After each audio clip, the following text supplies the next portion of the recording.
A service of KIBMradio.com, the Internet's home for an all old-time radio.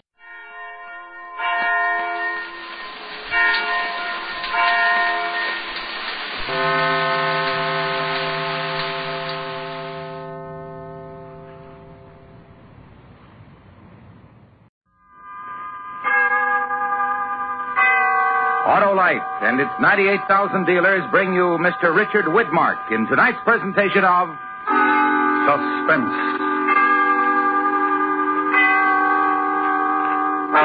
Tonight, Autolite presents the story of a man who tried to learn a lesson the hard way.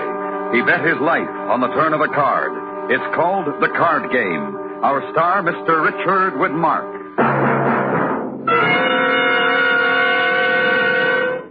This is Harlow Wilcox with the $100,000 question. Have you signed up in the Autolite family charity drawing? If so, you may be one of the 25 persons selected to name your favorite church, hospital, school, or other recognized local or national charity to receive a big share of $100,000. To enter is simple. Listen to this on-the-spot interview in Bronxville, New York. May I have your name, please? Yes, I'm Mrs. William Keith. I understand that you've signed up for the Autolite family charity drawing. Is that right? That is right. When you signed up, was there any trouble to it? None whatsoever. I just signed my name and address. And no obligation? No obligations. Well, that's fine, and may I wish you good luck. Thank you. So, friends, sign up tomorrow at any or all of these Autolite family car dealer showrooms. DeSoto, Hudson, Plymouth, Studebaker, Dodge, Willis, Nash, Packard, Kaiser, or Chrysler. Not much time left, so don't wait. And now, Autolite presents transcribed Mr. Richard Widmark in The Card Game, hoping once again to keep you in suspense.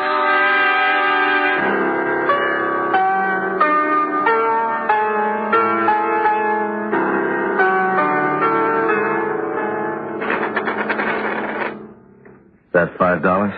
Yeah, that's $5. Me with a little pair of ducks. I'm out. Too much for you, eh? Too much. What do you say? I'm thinking. I thought. After you, Regan. And 5 more. Betting into my pair of eights, Regan. Well, your funeral. I'll see you, Regan. Raise you another 5. Call you? Triplets, Regan. 3 eights. Beats me, Larry. Another day, another dollar. See what happens. Excuse me, gentlemen. You're right back. You understand? Yeah, I'm in. All right, Regan. Huh? Just a minute. Yeah, that was kind of tough on you, betting into my 3 eights with a lousy pair of queens. It was a good pair of queens, just not good enough. Yeah. Well, that's the way the game goes, eh? I know how the game goes, Larry. Don't look so sad for me. I'll win it back. Sure you will. Yeah. You weren't thinking of quitting for the night, were you? Well, as a matter of fact, I was, yeah. I thought you wanted to play poker. I did, but I'm broke. That's enough. Yeah. You're a real two-bit player, aren't you? Walk in here with $60, $70 and figure you'll take us. You ain't ever going to take no one, Regan. You're just a cheap little two-bit chiseling player. Yeah, well, let me tell you something. I'm going to get lucky some night, then I'm going to clean up on a game. Sure. Now you go home and dream about it, kid. But what's going to happen to you is just what happens to all cheap boys. You're not a big-time gambler. You're just a two-bit chiseler. And don't come back here for a game anymore. We don't like the way you play.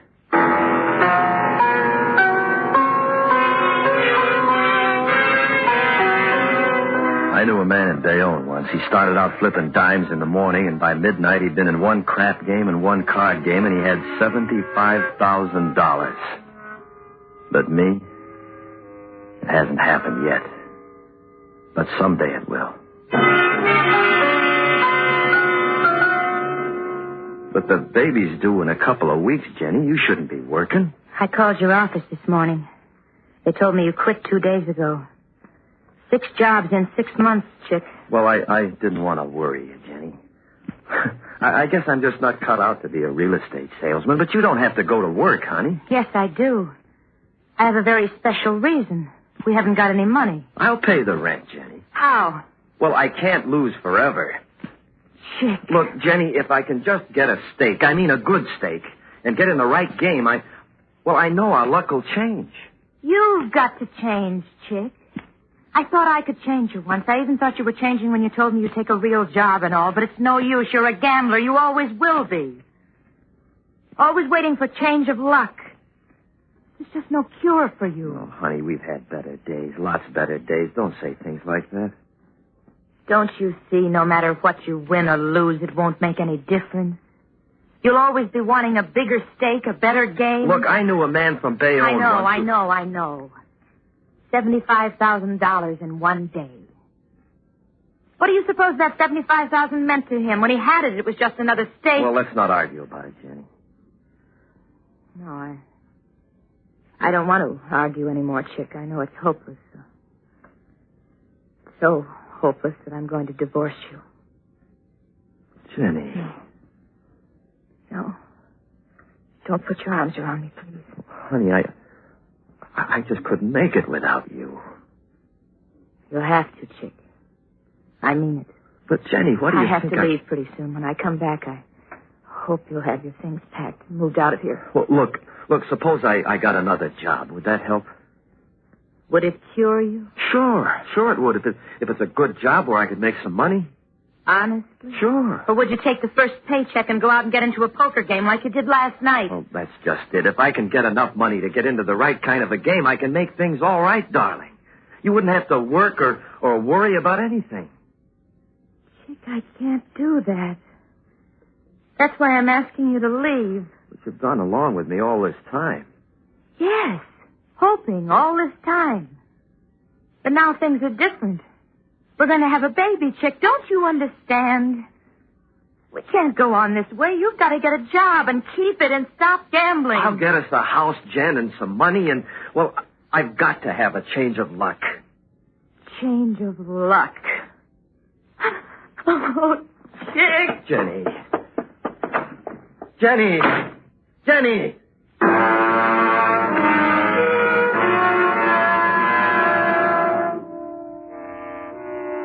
I'm right.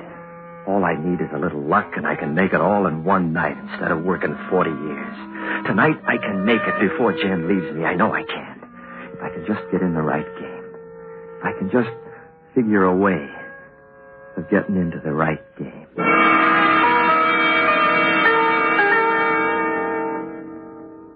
Always like to make clothes for you, Mr. Regan. No trouble at all with the fitting. Yeah. I have some nice blisters and some imported flannels if you'd like to order some today. Oh, I'm afraid I don't have the time today, but I'll get in as soon as I can. How much do I owe you for the suit? It's gone up a little since you were in, Mr. Regan. $300 in tax. All right, just send me the bill. Sure. Say, do you still drive that fancy sports car you bought in Europe? Oh, yes. Once you get used to one of those things, you don't want to drive anything else. I guess that's so. How much to set you back? $12,000. Wow. Well, at the prices you charge for a suit, it shouldn't be too much of a jolt. I have overhead, Mr. Regan. Terrible overhead. My tailors come pretty high. $200 a week for a master tailor. All right. Well, I'd like to borrow your car, won't you? Now, how long have I been getting clothes from you? Off and on, 10 years, I guess. Well, then don't look at me as though we just met this afternoon. I'd like to borrow the car for the night. A favor. Of course, Mr. Regan. Here, it's out front. Thanks a lot. You're thinking of buying a car just like it, and you want to try it out. That's it, isn't it? Well, let's let it stand that way. When will you be back? Tomorrow morning, okay? Anytime's fine. Wait a minute, Mr. Regan. Yeah? I've got to tell you what's on my mind. What's that? Well, first, I'll tell you that you'd be surprised the four flushers I've got on my books who couldn't pay $30 for a suit, let alone $300. I'm remembering that you've always paid me cash. But I haven't seen you in a year, and today you came in and asked me to send you a bill. So I'm not worried about that. Well, you're worried about something. Like I said, it's been a year, and I've heard that things haven't gone so well with you lately, and I'm wondering if the suit and car may have something to do with it. Mr. Regan, you wouldn't do anything foolish, would you? Walshy, I'll tell you something. Now, you know that there are some people who are impressed by expensive clothes and fancy cars and all that stuff. And sometimes it's a good idea to impress them. Now, tell me, does that sound foolish?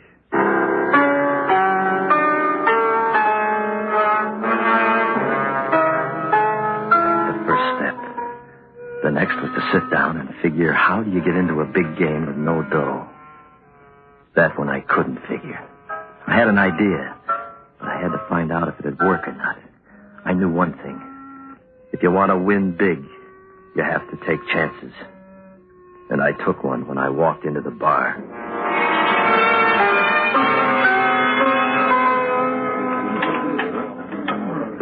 Mr. Regan. Hello, Harry. Well, like old times. What'll it be, Mr. Regan? Well, let's try your scotch. Sure. Haven't seen you around for a long time, Mr. Regan. I've been out of town, Harry. Vegas? Yeah, Vegas. Where's your suntan? I stayed indoors. I guess you did. Water, soda, what? Just like that, that's fine. That's smart. Only way to take it. Sando's doing all right here, huh? In every out front and behind the front. You gonna play a little tonight, huh? No, I don't think so, Harry. Just stopped by for a drink. What? You know about the big game Santo has every night. Real big. Yeah, I've heard something about it. Sure. Will you try to kid? What? You never in all your life ever came into a joint like this just for a drink. You're a gambler, Mr. Regan, and there's no cure for it. Well, hello, Harry. Oh, good evening, Mr. Santo. Chick Regan, isn't it? That's right. The doorman pointed you out. He raved about your car. Pretty nice thing to get around in. I like it, Jim. Hey, now I remember. You do? Yeah. You was pit boss for me in one of my places. You used to call me Mr. Santo. Did I? Yeah. Well, let's say I've changed, Jim. Okay, let's say that. Buy you one? No, thanks. Suit yourself. Fill us up again, will you, Harry? Sure. Anything wrong? Well, just wondering about you. Uh-huh. Well, why don't you wander somewhere else? Real cocky these days, huh, kiddo? That's all right. I like that. Means you got dough. Say, Chick, the crowds play back in there behind those curtains, but upstairs I have something else going, something special. Yeah? Here you are. Thank you. Now, we could use another player. How you like to come to my office and try it out? Try out what? What are you talking about? A good game for some real fodder. No limit. You inviting me? I'm inviting you. Sorry, I just dropped by for a drink. Well, have it and then come on up. No, I didn't bring any money. Thanks just the same. Well, your IOU's all right with me, kiddo. I know you're good for it. How do you know that? Well, you've been in the business a long time. You know what happens to a guy who can't pay his way. When do you begin? Right away. Let's go.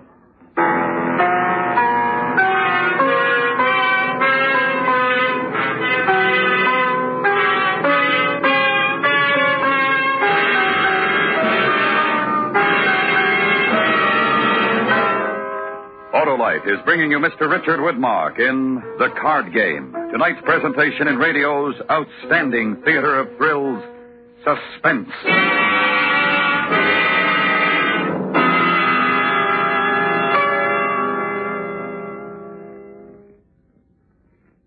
And now, in connection with the Autolite Family Charity Drawing, here's another actual interview as recorded in Greenwich, Connecticut. How do you do, sir? And may I have your name? Michael Spazzano. I understand that you just signed up for the Autolite Family Charity Drawing. Is that right? That's right, sir, I have. And why did you sign up? Well, our local schools need an addition, and if my name is picked, I'll designate them. I think that's wonderful, and the best of luck to you, sir. Thank you. Why don't you help your favorite local or national charity, too? It won't cost you a cent, and you have an opportunity to be among the 25 persons selected. Remember, there's nothing to try or buy, nothing to write or solve. All you do is visit any Autolite family car dealer showroom and fill out a registration form. Your entry may be worth many thousands of dollars to your local church, hospital, or other pet local or national charity. So why not visit one of these car dealers, DeSoto, Hudson, Plymouth, Studebaker, Dodge, Willis, Nash, Packard, Kaiser, or Chrysler. There's not much time left, so sign up tomorrow. And now, Autolite brings back to our Hollywood soundstage Mr. Richard Whittenmark in Elliot Lewis's presentation of The Card Game, a tale well calculated to keep you in suspense.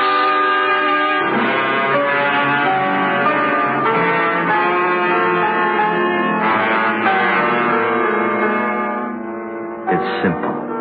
All you need is the right night, the right game, and the right cards. Then you sit down and you remember everything you ever learned and every little two-bit game you've ever played. And you do it all just right. And when you're finished, you're on your feet once and for all. You've got a pile. And then you give it up. Yeah, that's the way to be cured. But you don't know that's why I came here tonight, do you, Santo? You don't know anything. All right, spread that deck out there. Let's see who deals. Come on. I'll introduce you to the boys. Fine, sure. Boys. Hey. This is Chick Regan. All right. Hi. Bill Archer, Chick. Well, Bill? Hi. Lou Humboldt. Lou? Hi. Well, make yourself comfortable, Chick. Thank you.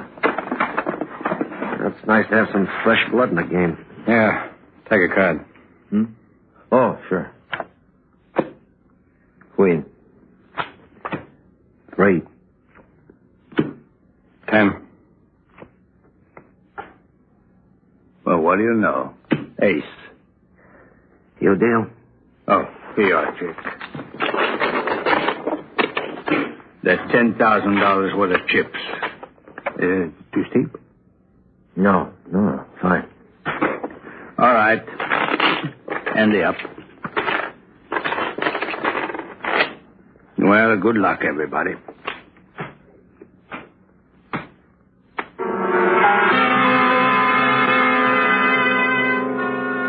That's how I got here. That's how I got into this. That's why now I look into different faces from the games I'm used to. These guys aren't kidding. They're cold about it. Hard. But if my luck changes, I'll be in business. I'll have everything we ever wanted in all our lives. I'll take it to her and I'll show her and I'll say, Jenny, here it is. I won't gamble anymore. I'll beat them all, Jenny. All I need is one hand. Just that one hand to get me going. 1,000. 1,000? Okay for me. 1,000 more. Kind of frisky tonight, aren't you? You gonna stay in? I mean, your 1,000 and 1,000 more. Here we go again. 6. Queen. Ace. Well, it's for you, Chick. Yeah. I get a king. Ace bets. Let me check my whole card.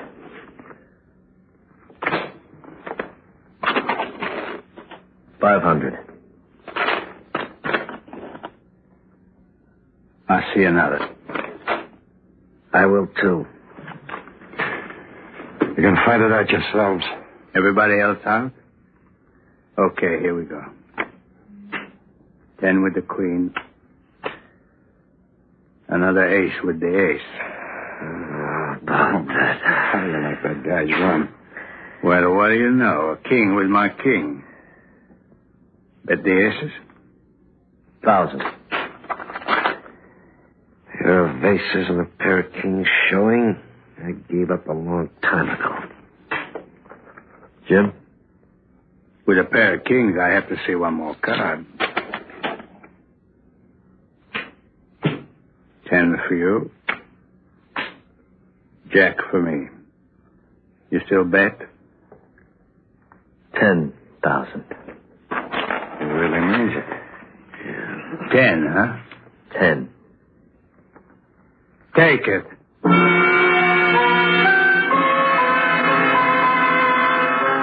I'm winning. It's beginning to happen just the way I hoped it'd happen. There's nothing that can stop me now. I'll beat them all right off their feet, because the cards are coming to me. And they can't do anything about it. In? You're in? Yeah. I'm in. Me too. You're called. Pretty aces, pretty jacks. Too lucky for me. I might have known. What do you say, chick? I've got 3 queens, Jim. Let's see him. 3 pots in a row, chick. You got the whammy on me or something, huh? Just luck. Take your money. Yeah, sure. Harry! Bring us a new deck. This Regan's getting too lucky.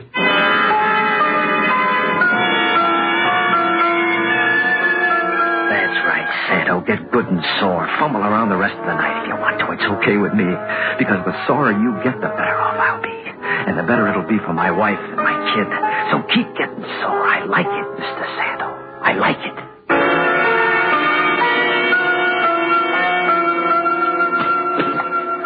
Good beat. What time you got? 5:30. What do you say? Shall we call it a night?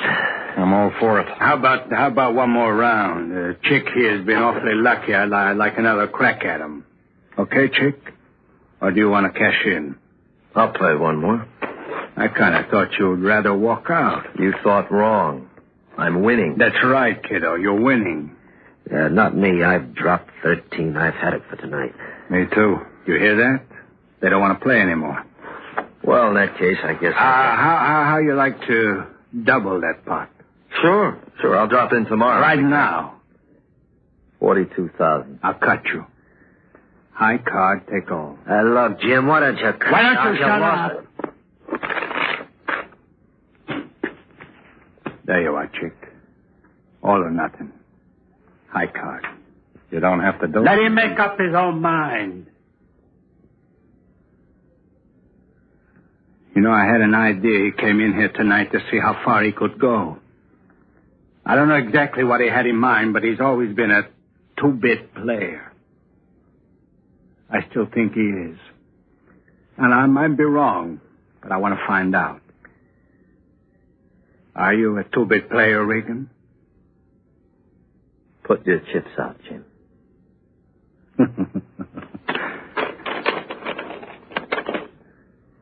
Okay. Pick a card. You first. Sure. 8. Beat it.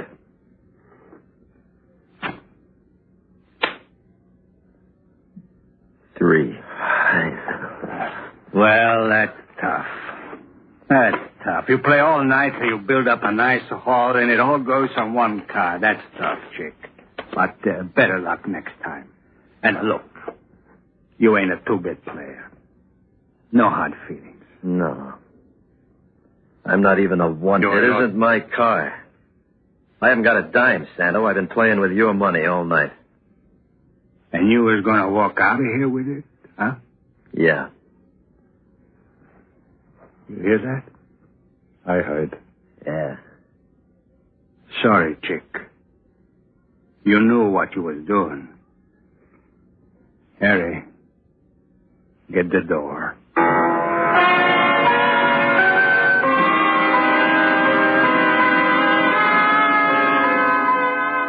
I don't want to remember what they did to me. But I'm going to as much as I can. I woke up in the morning. I was lying in a ditch next to a highway outside of town. No one would give me a lift because of the way I looked. But somehow I got home. And Jenny was gone. And that's really what finished it for me. They'd taken her to the hospital while I was with Santo.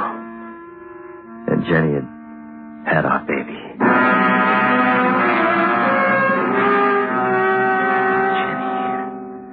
Jenny, darling. Chick, What happened to you? I'm all right, honey, but what about you? I told you I'm fine. And our baby boy's fine, but your face. Who did this to you? Who were they?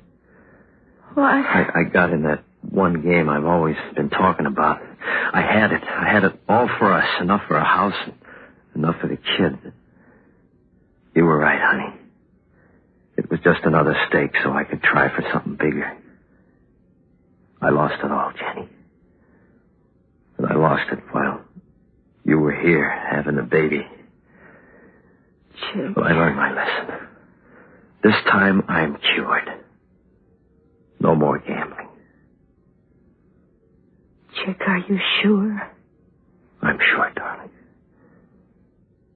Will you take me back? Yes, darling. Then I won, didn't I? Yes, darling. You won.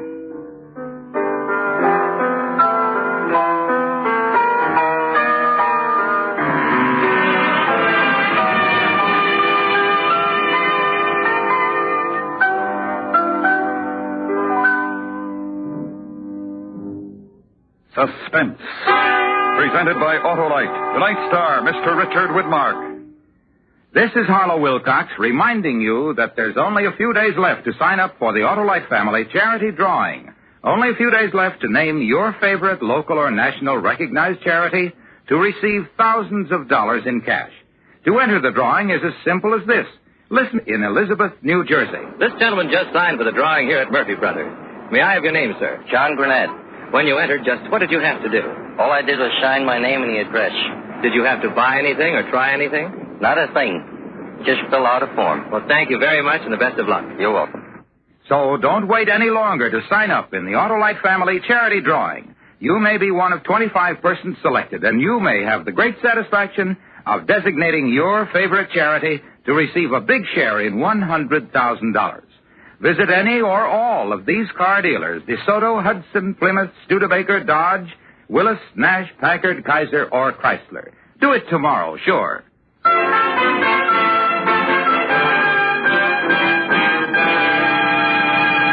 Next week, the true story of a man who alone was responsible for most of the methods of police detection in use today. It's called the Bertillion Method. Our star, Mr. Charles Boyer. That's next week on Suspense. Suspense is transcribed and directed by Elliot Lewis, with music composed by Lucian Morwick and conducted by Lud Gluskin. The card game was written for Suspense by E. Jack Newman. In tonight's story, Kathy Lewis was heard as Jenny. Featured in the cast were Jay Novello, Hy Averback, Clayton Post, Eddie Fields, Lou Krugman, and Joe Granby. Mark may currently be seen in the 20th Century Fox production Hell and High Water in CinemaScope and Technicolor. And remember next week, Mr. Charles Boyer in the Bertillion Method. This is the CBS Radio Network.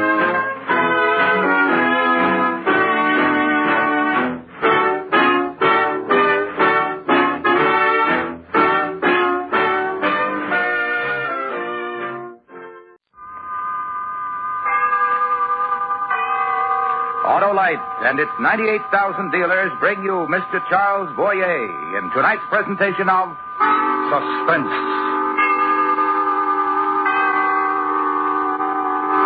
Tonight, Autolite presents the true story of a man who alone was responsible for most of the methods of police detection in use today. It's called the Bertillion Method. Our star, Mr. Charles Boyer.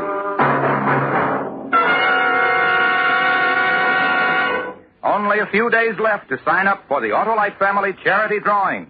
This is Harlow Wilcox reminding you that unless you register by this Monday, May 3rd, you'll miss out on the greatest opportunity ever offered for your church, hospital, school, or other favorite charity to share in $100,000. Listen to what this Connecticut woman recently said. Mrs. Leon Barr, I have just signed up for this drawing. I think it a wonderful opportunity for people to help their pet charities. And if my name is selected, I shall designate our Greenwich Hospital. So act fast. Sign up tomorrow at any or all of these Autolite family car dealer showrooms. DeSoto, Hudson, Plymouth, Studebaker, Dodge, Willis, Nash, Packard, Kaiser, or Chrysler. Remember, there's nothing to try or buy, no obligation, except printing your name and address. But if you're one of the 25 selected, you will designate your favorite recognized charity to share in $100,000. But remember, there are only a few days left to register, so make sure you sign up tomorrow. And now, Autolite presents transcribed Mr. Charles Boyer in the Bertillion Method, hoping once again to keep you in suspense.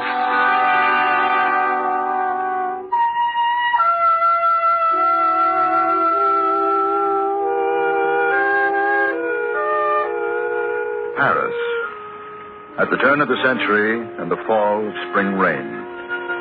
And a place of Paris, the Bois, a place of fountains and winding promenades. Now of this. Drip of rain on leafless trees and the body of a man lying on the thawing earth. A man doubled over, wrapped in tar paper, bound tightly with rope. And kneeling over him, Girard, help me here. Help me untie these ropes. Alphonse Bertillion, detective of the French Sûreté. He spent his life putting science to work for the law. He studied and classified human skulls. He measured every bone in the human body and discovered that the measurements of no two human beings were exactly alike. He called his system anthropometry and applied it to apprehension of criminals. And something more to know about him. That now, whenever violence and murder is done, every time Scotland Yard catches a Crippen, or the Sûreté a Landry, or the FBI a Dillinger, silent tribute is paid to this man, to Alphonse Bertillon, for reasons such as this. Anything in his pockets, Girard? Only these coins. Nothing else. An event of spring, eh, Monsieur Bertillon? And no identity. And no identity. Now, the tar paper, the rope were removed from him. I'll want them in my laboratory, Girard. Oh, of course, Monsieur Bertillon. I amuse you, Girard? The tar paper and the rope in the laboratory, as you wish it, sir. I will gather them up. Wait. Sir? Hold your lantern close. Here. You were struck from behind. Perhaps as he walked the path there. No. No? Now the lantern, here, Girard. Over his hands. The hands of a man who has done no manual labor. And here, Girard, you see this? His sleeve, sir? His sleeve. His right shirt sleeve. How it is cleaner, newer than the left. Perhaps as he fell, his left arm. Not as he fell. There are men of whom this thing of the shirt sleeves is characteristic, Girard. Oh? Yes. Men who deal with writing, with pens, with ink, who wear on their right sleeve a special cuff to protect it from stains, from smudges. Yes, I've seen such cuffs. An office clerk, maybe? Or an accountant. Such a man, whose hands are soft, unmarked with toil, as these ones are. And Girard. Yes, sir? Where murder is, where death is, there is also something else. Always something else. Identity of the victim, of his murderer. Cover him, Girard. Cover him from the rain.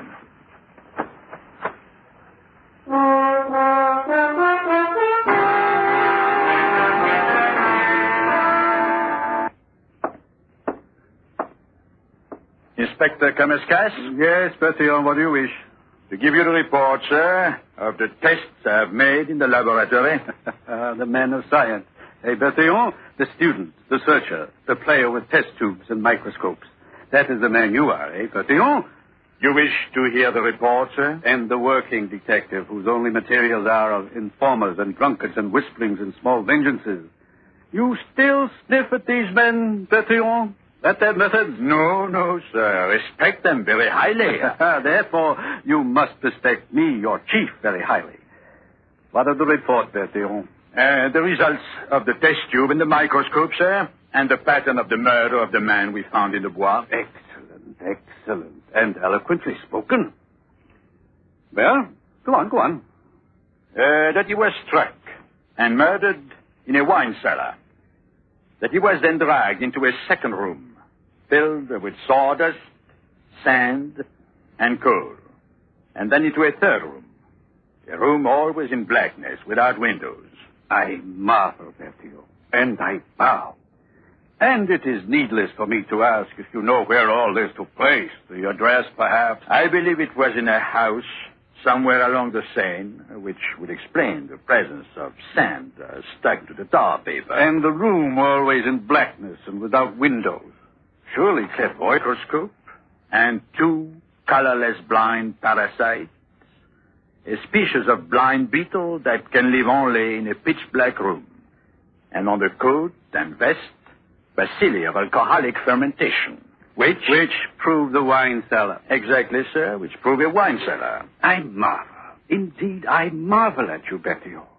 And at another thing also. What thing? How rich we are in knowledge and information and deduction. And how ignorant we are of a simple thing. The victim's identity.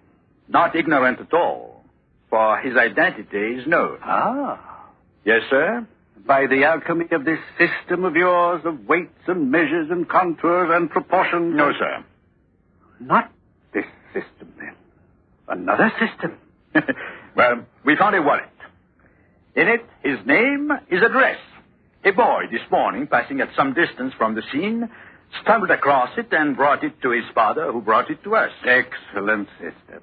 The deceased is Charles Tellier, 33 Rue Saint-Michel. And we know it is he, since a photograph, which was in the wallet, is a likeness of the victim. Also, yes, he was an accountant and, matched against our records, a thief who left our prisons 2 years ago. Also, exquisite system. This finding of wallets. With a wife named Lucille. But the name of the murder. Find him.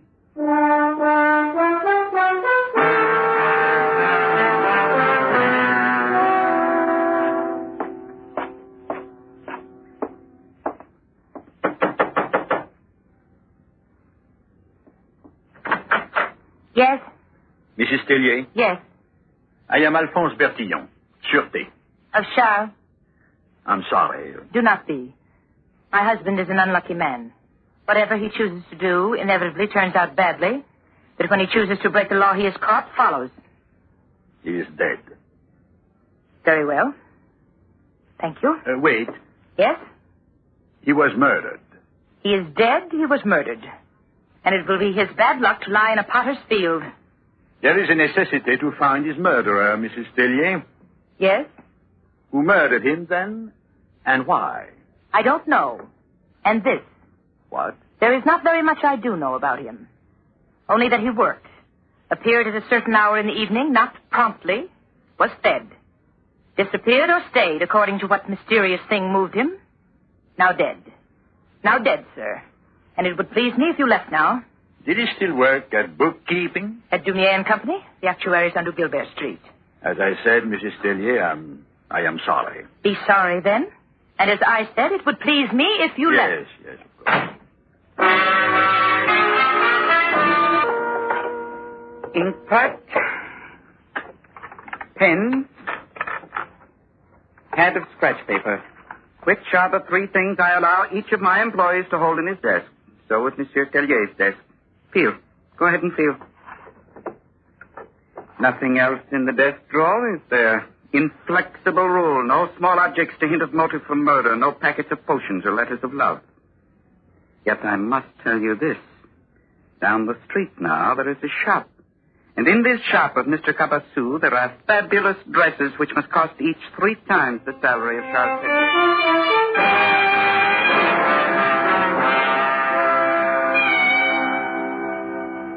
3 times his salary, Mr. Cabassou. Then this Charles Tellier must be a rather poor man, Monsieur Bertillon. Then why should he appear frequently in front of your dress shop? And this he did. So his employer told me. Why should he do a thing like this?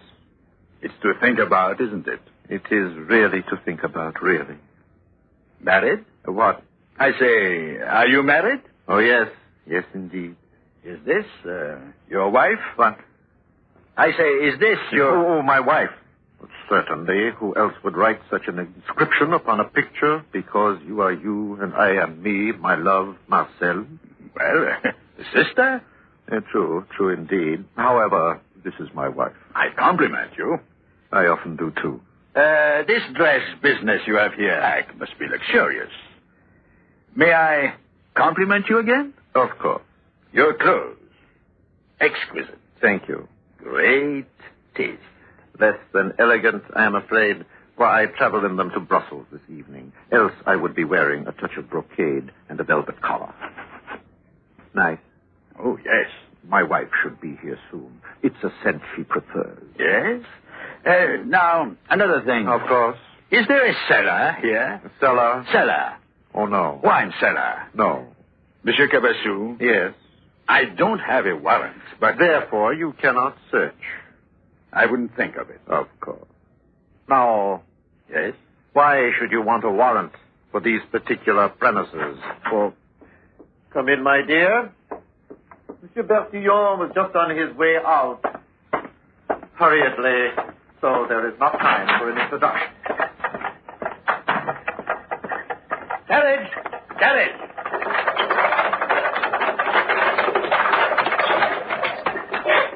Security.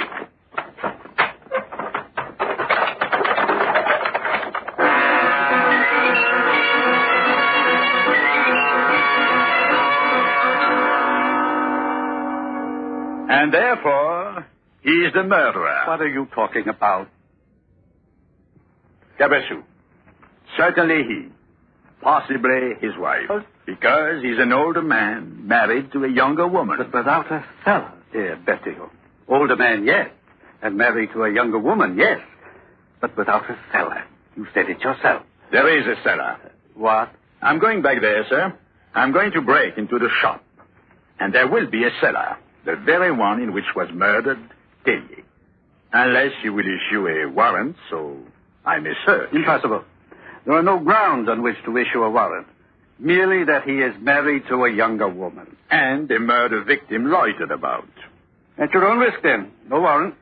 Yes, sir. And if you are shot for breaking into a shop and a home, we will disavow any knowledge of it. Yes, sir. Men have been shot and killed, you know, for exactly that. 7 last year. I looked it up. Good luck, Bertillion. Yes, sir.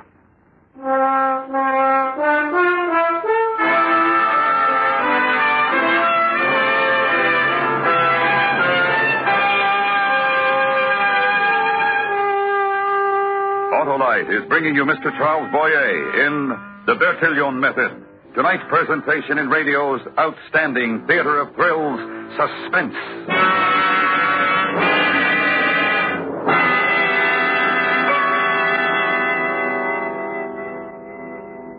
Listen to this on-the-spot interview recorded in Bronxville, New York. And what is your name, officer? Patrolman James Morris of the Bronxville Police Department. I understand that you signed up for the Autolite family charity drawing. Is that That's right. Uh-huh. And should your name be selected, how would you care to designate the money?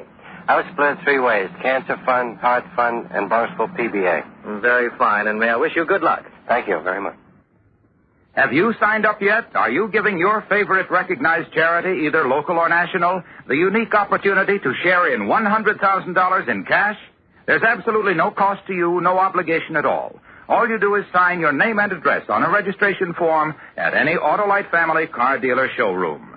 And you may be one of the 25 persons selected. Just think of the thrill you would get when you named your favorite charity to share in $100,000. Registration closes this Monday, so get down to any or all of these car dealer showrooms: DeSoto, Hudson, Plymouth, Studebaker, Dodge, Willis, Nash, Packard, Kaiser, or Chrysler. Remember, only a few days left. And now, Autolite brings back to our Hollywood soundstage Mr. Charles Boyer in Elliott Lewis's presentation of The Bertillion Method, A true story, well calculated to keep you in suspense.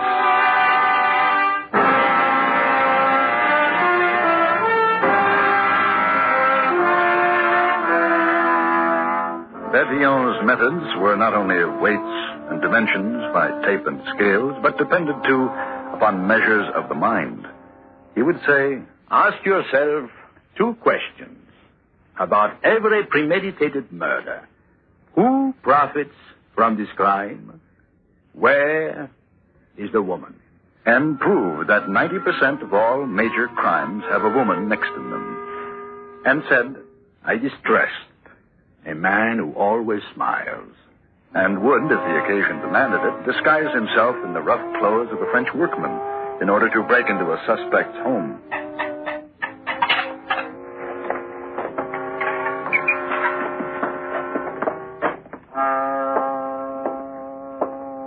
To break into a suspect's home and get caught.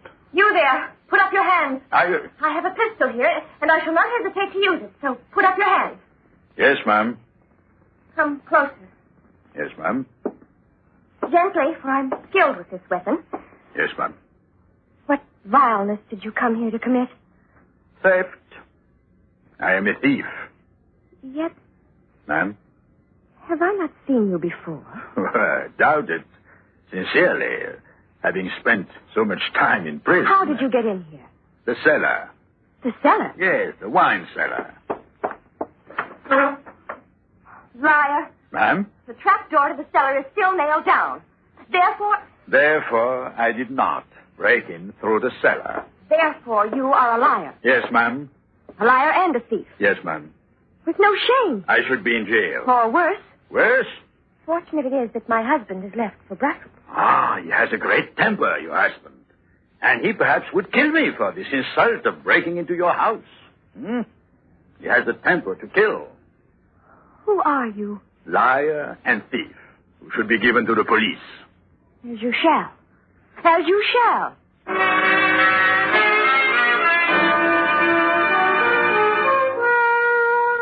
The gendarme came, complimented Madame Cabassou upon her vigilance, her costume, and her bravery, and arrested her thief and prowler. Then took him to a precinct station and led him to a cell. When? And precisely here the comedy ends, my colleagues, for I am Alphonse Bertillion of the French Sûreté. Call my chief, Monsieur Camascas. Which, after an hour of discussion and compassion for the fantasies of thieves, to prove a point, they did. And Monsieur Camascas, chief of the Sûreté, came to the precinct station. Release him. It is he, Alphonse Bertillon. 2 days later, Bertillon received word that Monsieur Cabassou had returned from Brussels and was now once again in the bosom of his elegant shop and home. Bertillon went there, and Monsieur Cabassou. Since you have chosen to interrupt my wife and myself at dinner, Monsieur Bertillon, I am but pleased to offer you a place at our table. Will you... I'm honored, monsieur. Thank you. But, Jean, this the criminal of whom I've told you, the thief. Was it not an adventure we had, madame? I in the role of a thief, and you, how well you played your part. Exquisitely. But, Jean, I will not sup with the criminal. I assure you, my dear, he is no criminal, and this matter of his illegal entry into my home while I was in Brussels we shall discuss properly over sherry and partridge. Marcel? Yes, dear. Set a place for Monsieur Bertillon. The Sèvres porcelain. Oh, please, sit down, monsieur. Oh, thank you. May you what? Make an observation upon the elegance of your dinner table, the crystal, the porcelain, the silver chafing dishes. Make it, then. Stunning. It is how we conduct ourselves at all times. The precise accessories for the precise occasions. When one must eat with elegance. Monsieur. Yes? What are you doing? Your plate, monsieur. And your silver. He's sketching, Jean. Sketching? Yes? Sketching what? You. Why? You have an interesting face. Oh? Exceptionally. Another pose, monsieur. First a thief, now an artist. Oh, artists have an exceptional eye for proportion, that's all. Come look at it, Jean. Not very flattering. Well, it's not my intention to flatter. But your intention is... To prove you are a criminal. Oh, Jean? Dillinger was a young man, as you are young, madame. And you, Monsieur Cabassou... Of me, what? You are a possessor of a cellar. Why are you ashamed of your cellar, monsieur? What did you lie about it? What did you say you did not have? Get out! Of course. Good night.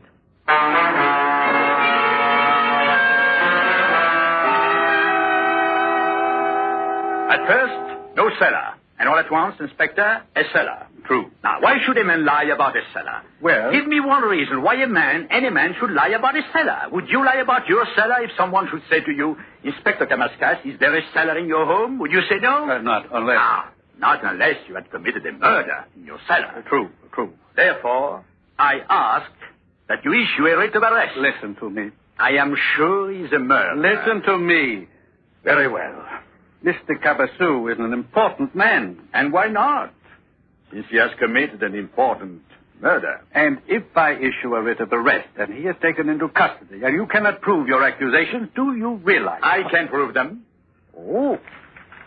In this envelope, here, a sketch of Monsieur Cabassou. And? Eye socket, two side of forehead, etc., etc. Yes. Now, I present you with this other data. Should have it, Inspector. Yes.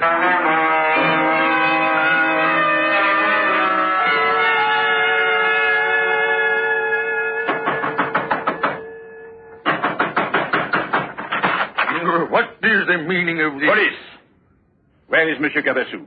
He is asleep. Where asleep? Quickly, where asleep? His suite is the closest to the head of the stairs.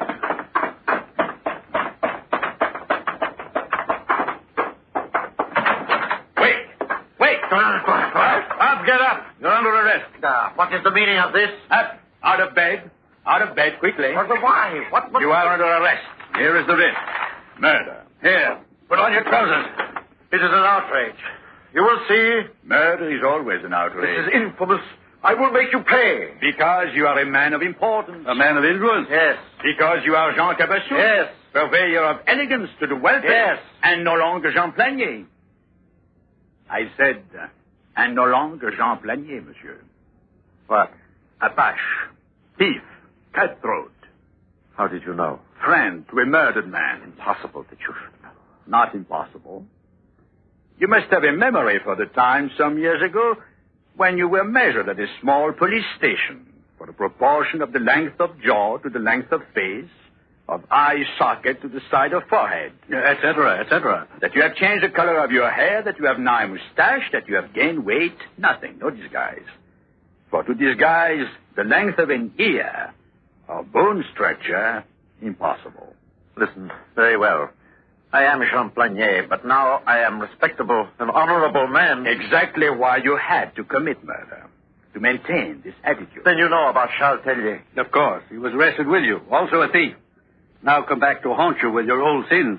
Blackmail, monsieur. Yes. An apology. First, I thought this a crime of passion. Jealousy. That your wife, lovely woman... She had nothing to do with it. Lovely woman. Monsieur Cabassou, I arrest you in the name of the Republic of France for the murder of Charles Tellier.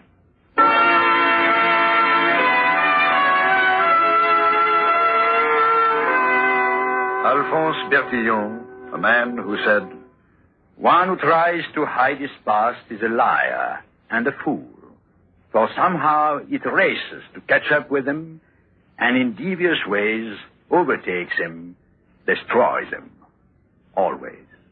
Who set a path for modern-day science of criminology, who left behind countless weapons of detection, who was one of the greatest forces for law the world has ever known.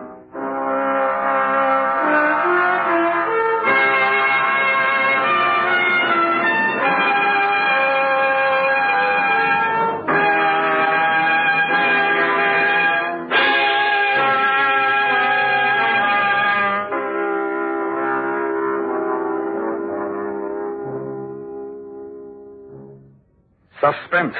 Presented by Autolite. Night Star, Mr. Charles Boyer. This is it, the last announcement. The Giant Autolite Family Charity Drawing closes this Monday, May 3rd. So if you haven't registered in this $100,000 event, you'd better hurry. Your favorite charity may miss the opportunity to collect thousands of dollars just because you neglected to sign up. So follow the example of this woman who was interviewed recently in Bronxville, New York. Hello there. I'm Bob Emmerich, and what is your name? I'm Mrs. E.W. Lewis. I understand that you just signed up for the Autolite Family Charity Drawing. Is that right? Right. Now, should you be selected, what charity would you choose? Well, since I have a son studying medicine, I think I'd designate Bellevue Medical Center. I think that's wonderful. May I wish you the best of luck. Thank you. So, friends, visit any or all of these Autolite Family car dealer showrooms and register while there's still time. DeSoto, Hudson, Plymouth, Studebaker, Dodge, Willis, Nash, Packard, Kaiser, or Chrysler. Remember, there are only a few days left to give your favorite church, school, or other recognized local or national charity the cash opportunity of a lifetime. So sign up tomorrow, sure.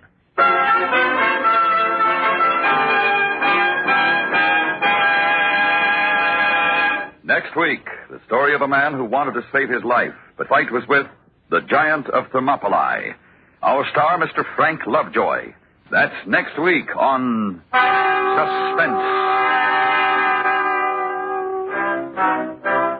Suspense is transcribed and directed by Elliot Lewis, with music composed by Lucian Morwick and conducted by Lud Gluskin. The Bertillion Method was written for Suspense by Morton Fine and David Friedkin. Featured in tonight's cast were Herb Butterfield, John Daner, Vic Perrin, Jane Webb, and Edgar Barrier. And remember, next week, Mr. Frank Lovejoy in The Giant of Thermoplae. This is the CBS Radio Network.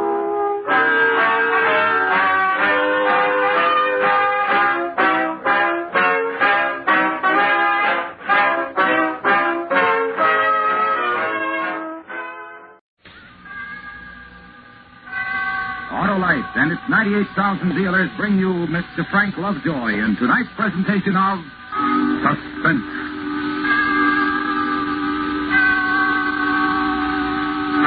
Tonight, Autolite presents the story of a man who wanted to save his life, but he had to get into a fight to do it. And the fight was with the Giant of Thermoplae. Our star, Mr. Frank Lovejoy. Hello, doing some gardening? Yes, sir, Hap, and here's my favorite plant. Well, that's an Autolite Stay Full battery. Sure, the power plant for quick, dependable starts, Hap. And unlike other plants, this one needs watering only 3 times a year in normal car use. Oh, it's a daisy, Harlow. Sure is, Hap. It's far and away the best battery blooming. And it never gets bush. Of course not. The Autolite Stay Full can take it better than a cactus plant because of fiberglass retaining mats around every positive plate. They prevent shedding and flaking to give the Autolite Stay Full longer life, as proved by tests conducted according to accepted life cycle standards. Do you dig me, Hap? Had you planted before you opened your 2 lips, Harlow. Okay. Then cultivate the acquaintance of the best battery botanist in town, your Autolite battery dealer.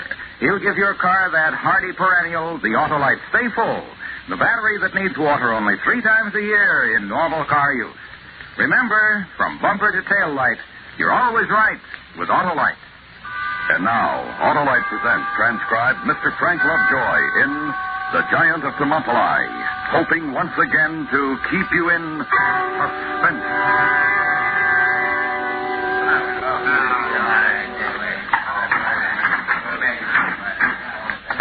James Bernard Walters? Walters? Right here. All right, John, let's go. Sure thing. How about me, huh?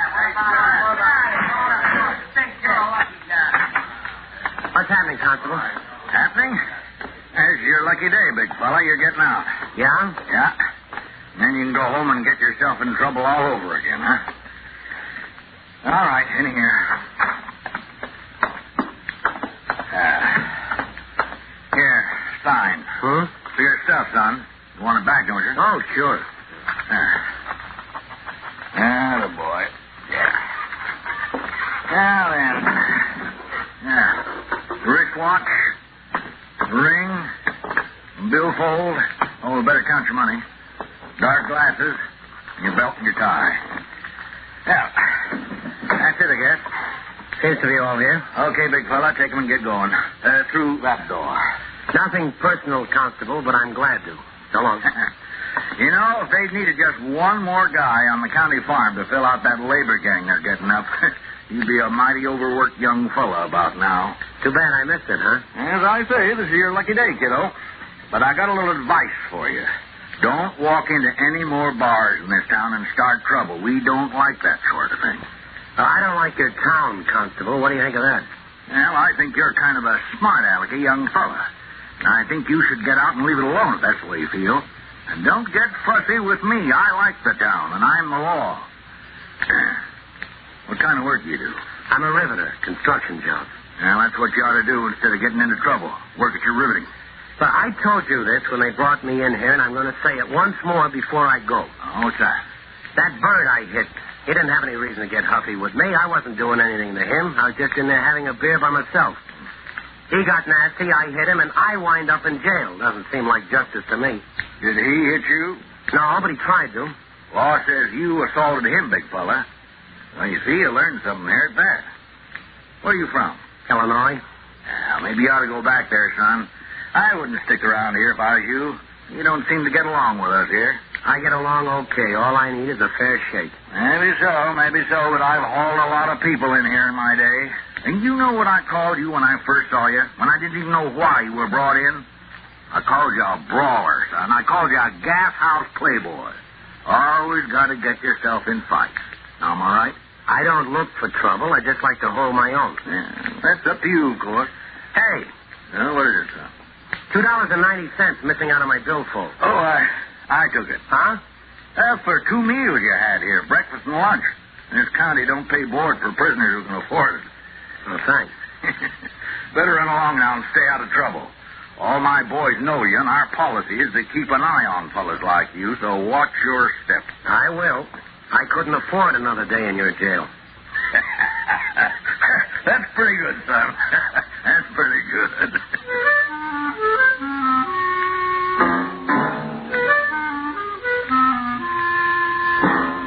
That's about the way this whole thing began.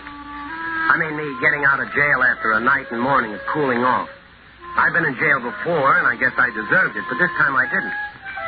I've been watching my step for a long time now, and they didn't have any call to book me in. When I walked outside that afternoon, I began looking around for this guy. I didn't know his name or anything, but I sort of remembered what he looked like. Seemed as though it would be a good idea to hit him once more before I left town. I'd have been much better off if I'd gotten out of there on the next bus.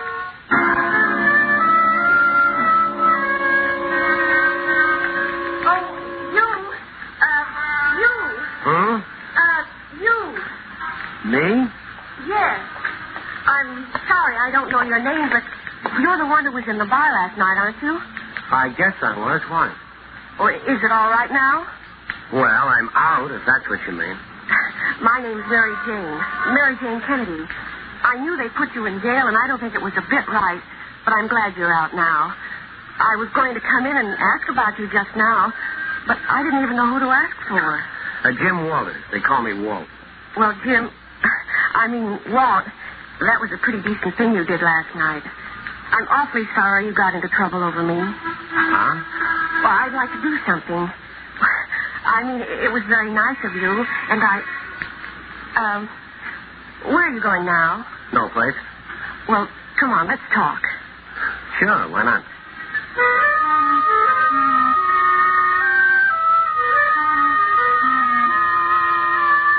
Now, for a couple of seconds there, I forgot all about this fellow I was looking for because this little girl was real cute.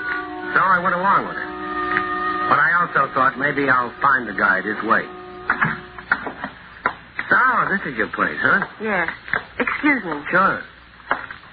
Pretty nice. Oh, not so nice. Pretty awful, as a matter of fact. I'm going to move as soon as I get a chance. Yeah? So what's so awful? Oh, out there.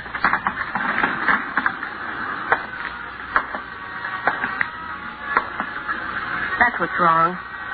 The fun park. I think it looks kind of pretty myself.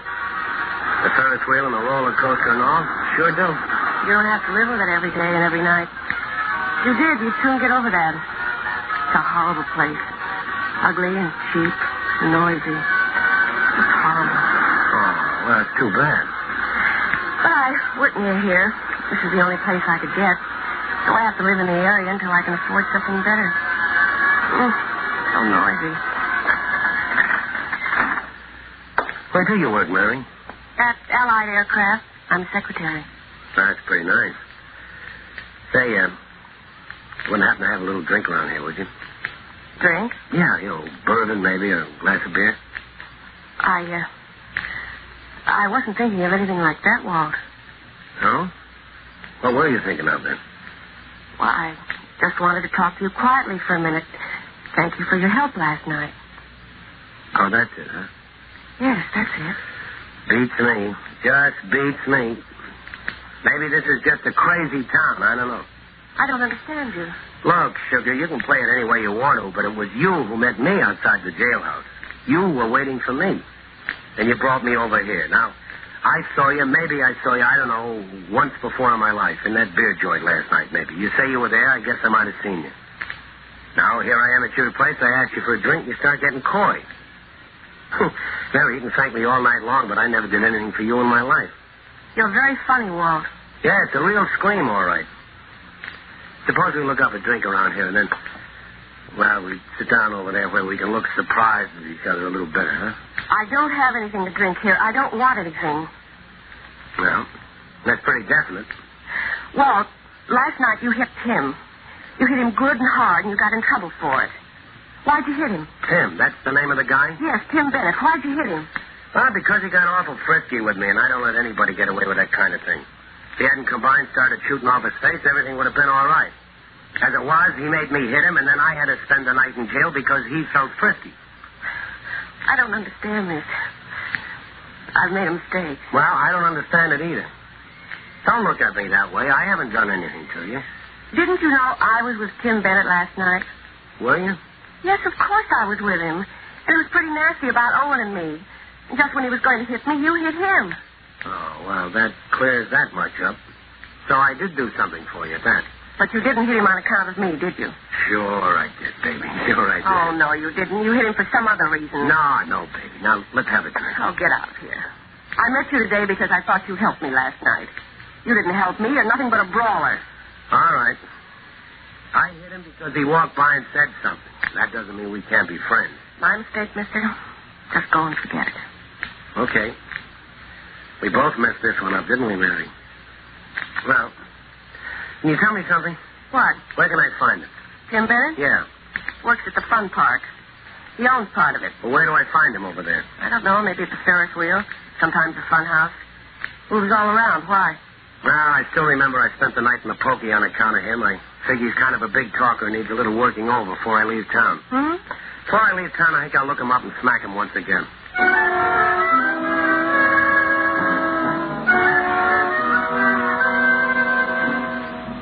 Maybe that was the wrong thing to say, but I had it on my mind and I let it out. Just the way I am. Get everything squared away in ship shape before I move on to the next town. You know, no loose ends, tidy things up. Besides, I've always been a sucker for an amusement park.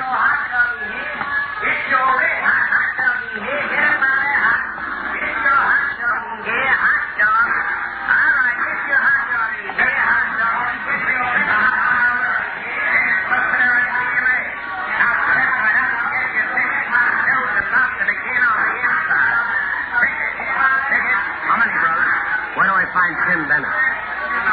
Tim Bennett, friend. He owns part of this junction. He works here. Where do I find him? I want to talk to him. By the fun house, Sally. Thanks. Hey, don't I know you? Why should you? Oh, because I hear you had a little trouble in a beer joint with Tim last night. Then I guess you know me. You say the fun house? Yeah, right across the way. And have fun. Don't worry, I will.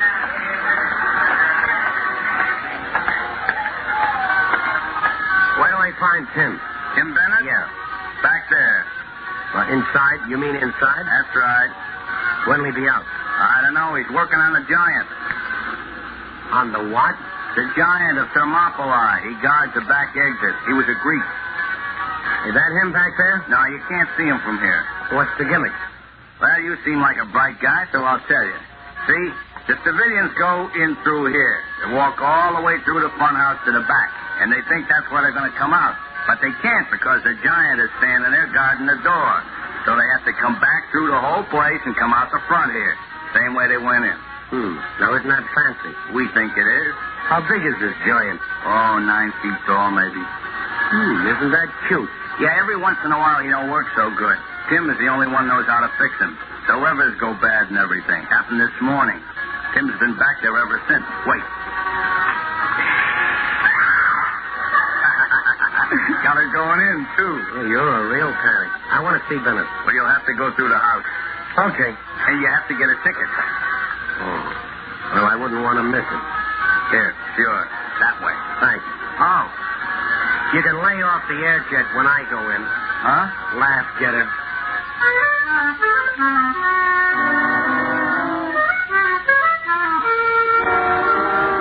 I don't like them. I mean fun houses. They give me the willies. But I had myself a nice little idea.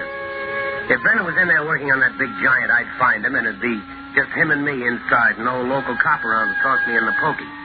I still owed him something for the night before, and I could pay him back and sort of have a little extra fun in the fun house where nobody bothered. Took me 10 minutes to cram through the barrels and the room of mirrors and the slides and whatnot before I got to the giant. It was an awful one. It was 9 feet tall easy, and it had this ridiculous motion. When it was standing up, it blocked the door all right, but then it would laugh. And as it did, then it would bend forward like it was staring at something on the floor. Then, after a couple of seconds, it would straighten up again with all its gears clanking.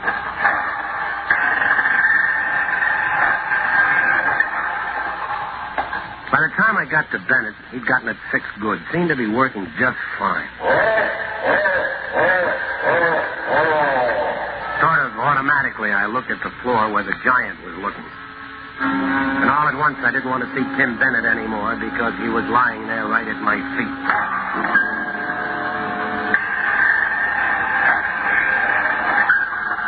And there were 4 holes in his shirt front. 4 holes made by a knife, and Tim Bennett was as dead as you can get.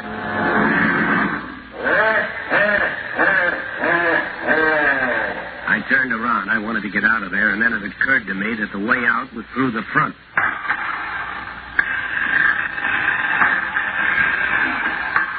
And me and my big mouth. Everybody in the world almost knew I'd been looking for Bennett so I could hit him. I had to get out, sure. But I couldn't get out the front. The back was the way out. Out through the door behind the giant.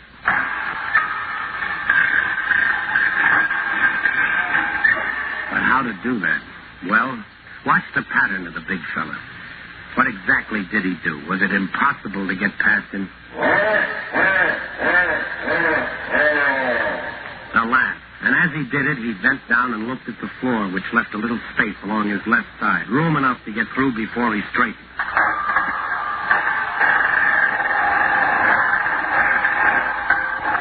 While he stood there not moving, you couldn't get by. It had to be real fast. Now, how fast?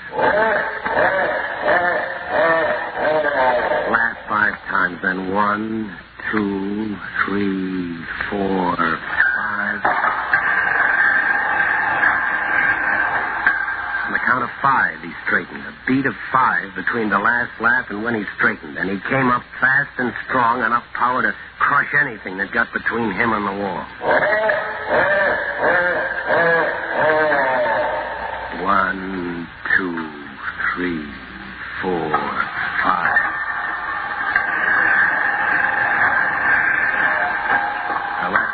That was it. All right. Now wait for the laugh, and as soon as he finishes laughing, make a run for it.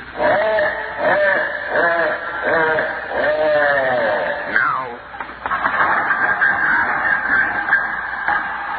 He straightened up before I got a chance to move, and now he wasn't laughing. He was just looking down at me, his glass eyes staring. Then it seemed as though his wooden face moved a little.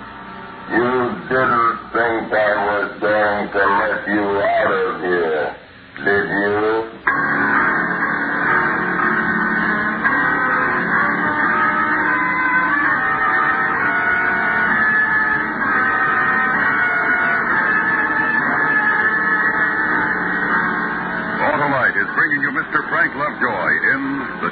Thermoplae. Tonight's presentation in radio's outstanding theater of thrills, Suspense.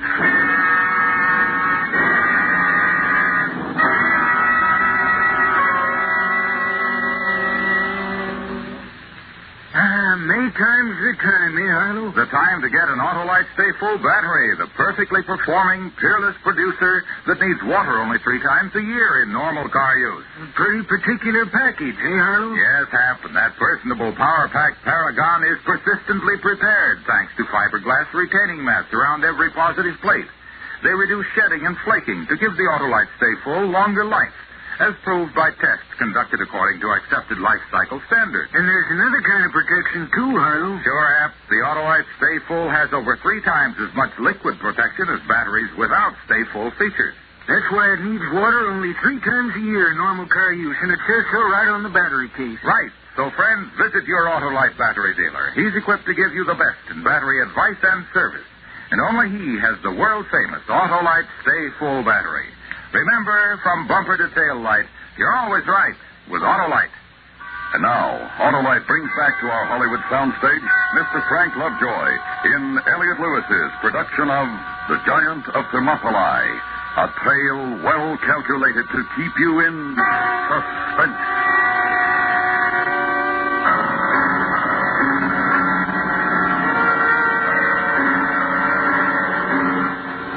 But take it from me, and I've been in plenty of places. Hearing that thing talk and seeing it stop moving when I tried to get out of there was something I sure hadn't counted on. I got it in my head all of a sudden that the thing could talk and that it could think. If I tried to sneak by or rush it, one of those big arms would come down against me and smash me against the wall. I couldn't stay in there with that dead guy, and I couldn't go out the front way. So I had to give it a try.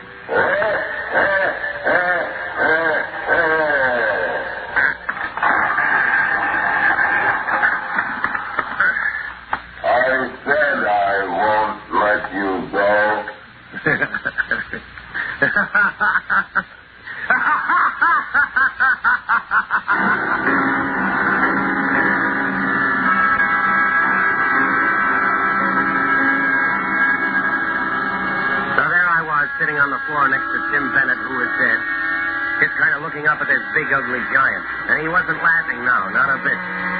He was just hoping I'd keep rushing him until he battered me to death.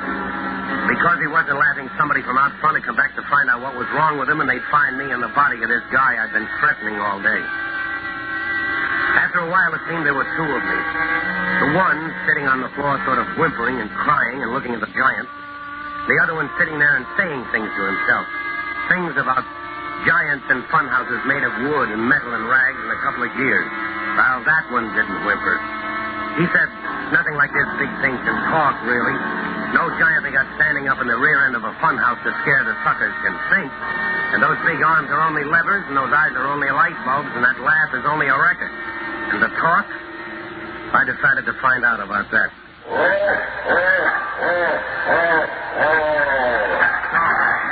You big pile of junk. I'll show you with this hunk of frame.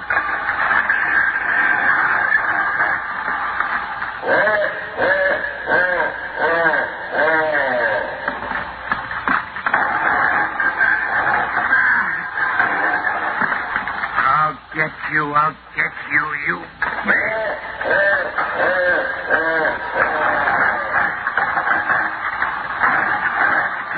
Take a good look at this. 4 feet of iron as tough as those arms of yours. Let's see how you like this. Act this, bend, and see how you like this. How do you like it? How do you like it? How do you like it? Not so good, huh? Not so good. You want some more?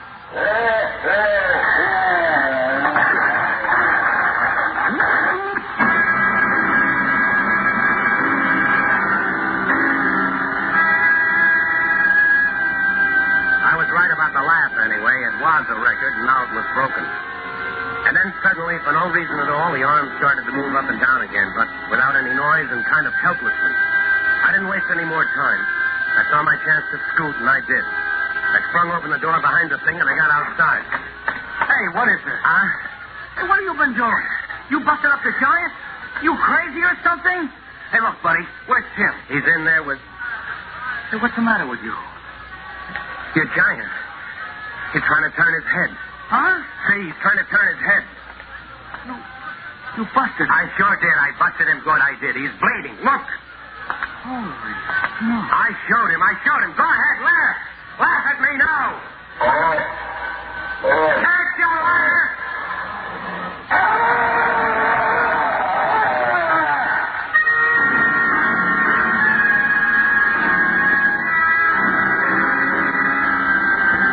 Screams did it. That and the blood all over the Giant.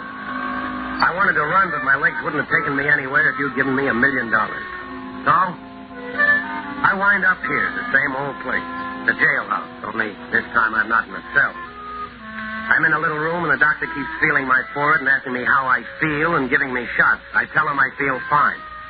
Like to talk to somebody. And he looks worried and he walks away. I've been wondering about him. Maybe he doesn't feel so good himself. Giant did talk. And he did bleed. And he did scream. I know he did. I know he did. Walters.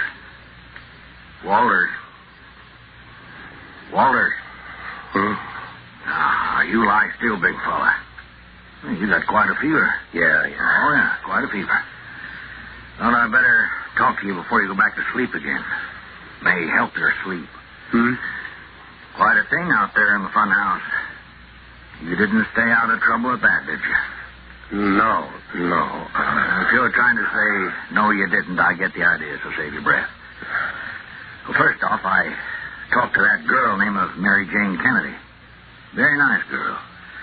She told me how you were out looking for Tim Bennett. Sheriff, I know I was looking for him, but just can't stay out of trouble, can you? Got to always be hitting somebody, making sure you're top man. Well, you're top man this time, all right. And someday I'm going to ask you how it feels to tangle with a Giant, but I'm not going to ask you right now, no. Because I also talked to one of the Barkers over there, one you asked about Tim, and to a couple other people. What about Bennett? Now, don't try to ace me, son. You know Tim's all through talking. He was stabbed 4 times. Well, I didn't do it. I didn't do it. I was looking for him, sure. I was going to beat him up a little, but I didn't knife him. He was that way when I found him. Honest he was. And how about the Giant? I had to fight with him. Yeah, I guess you did. And the guy inside him. Huh? The guy who was inside the Giant, working him. There was a man inside the Giant? There sure was, but you kind of killed him, big fella. You wrecked all the gears and he got caught in them. You know who he was? No. He was someone just like you, who didn't like Tim Bennett, name of Owen Brady. He wanted to marry that girl. Tim was doing everything he could to louse it. So Owen stabbed Tim. And when you showed up, he hid in the Giant. He thought it'd be a dandy idea to tag you for the job. He had no way of knowing you were on his side. He'd never seen you, you know. Then he did talk. Oh, yeah. He talked, and he bled and screamed, and he died in there. You weren't hearing things or seeing things, son. It happened. Now maybe you can sleep a little better, huh?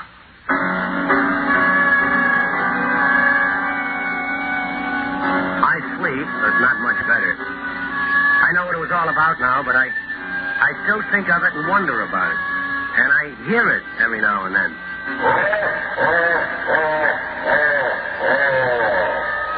But I feel better. I haven't fought with anybody for a long time now, and never will again. But my last fight, that was a pip. I whipped the Giant of Thermoplae.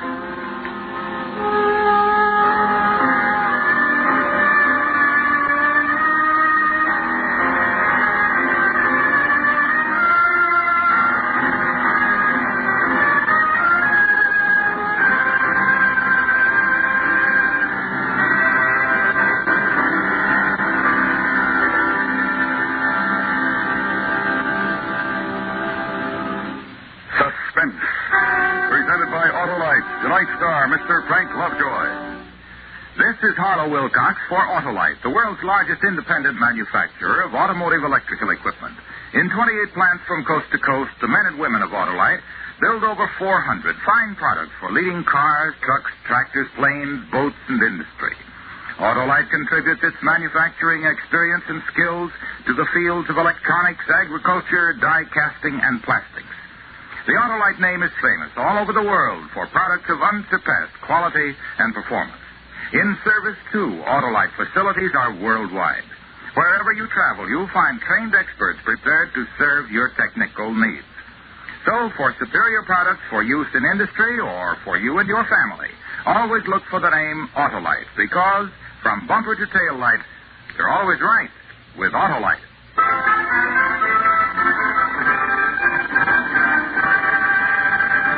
Next week, the true story of a reign of terror, the dramatic report of the final moments of a beast, a man without conscience, a professional killer. It's called The Last Days of John Dillinger. Our star, Mr. Van Heflin. And that's next week on Suspense. Suspense is transcribed and directed by Elliott Lewis, with music composed by Lucian Morlick and conducted by Lud Gluskin. The Giant of Thermoplae was written for Suspense by E. Jack Newman. Featured in the cast tonight were Charlotte Lawrence, Joseph Kearns, Paul Frees, Herb Ellis, and Jerry Hausner. Frank Lovejoy can now be seen starring in the Technicolor picture Beachhead. And remember next week, Mr. Van Heflin in The Last Days of John Dillinger.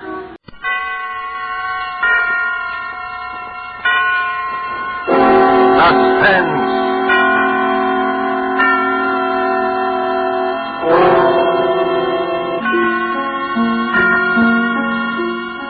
This is the Man in Black, here to introduce this half hour of Suspense.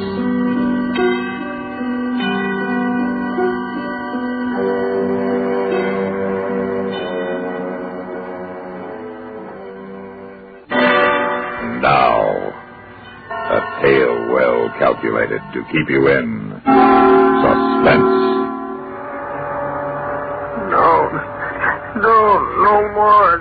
No more in the name of God. Hold him, Harvey. Sure. Please. Now, let him go. Sure. How you feel, Ernie? How you feel, copper? Come on, tell me so I know. Oh, no, you oughtn't to laugh at him, Ernie. He's hurt. Hey, Ernie, you hurt? You hurt, Ernie? How's it feel to be in the cell of your own jailhouse, Ernie? Look, Dylan. No, you look. On your feet and take a look, Ernie. Ernie, you're up. Don't hit me anymore. Take a look. You see the pretty pistol, Ernie? It's wood. Yeah. Wood? Yeah, I whittled it, Ernie. Wood. Right after I whittled that bow for your kid, I made me this gun. I put some shoe polish on it. Nice. Yeah, he's neat. Sure. And now we got a real gun, yours. And we're going to get out of here. Out of the jail everybody's screaming that nobody's going to break out of.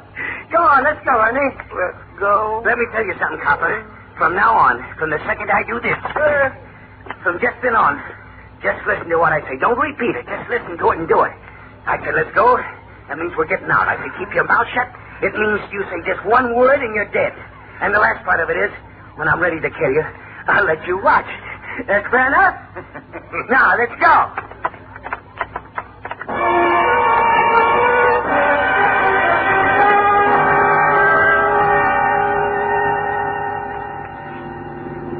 Please. Shut up. Find a road that don't look too traveled, Herb. Turn into it. Sure. Don't kill me, Johnny. No? Don't kill me, Johnny. Don't kill me. Johnny, don't kill me, Johnny. Yeah? Looks okay. Well, now, why are you crying, Ernie? Real good hostage like you. You told us where everybody was, where the arsenal was, where the keys to the warden's car was. Oh, you're a nice boy. Don't kill me, Johnny. Okay, Herb. Out, Ernie. Don't kill me, Johnny. Out, Ernie. Now, get up. You want a cigarette? Light? Goodbye, Ernie. Let him walk back, Herb. Let's go. Don't kill me. Johnny, don't kill me. Johnny, don't kill me. Don't kill me.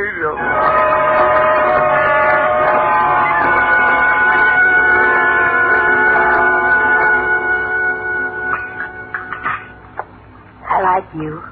I know, I can tell. It's one of the reasons I like you. Come on, Johnny, let's scram from this joint. Let's get going. Give Herbie another piece of your apple pie, huh? All right. Want some more coffee? No, thank you, ma'am. Don't rush Johnny and me, mister. Hi. Pretty girl like you slinging in a road diner like this. Don't do that, Johnny. What?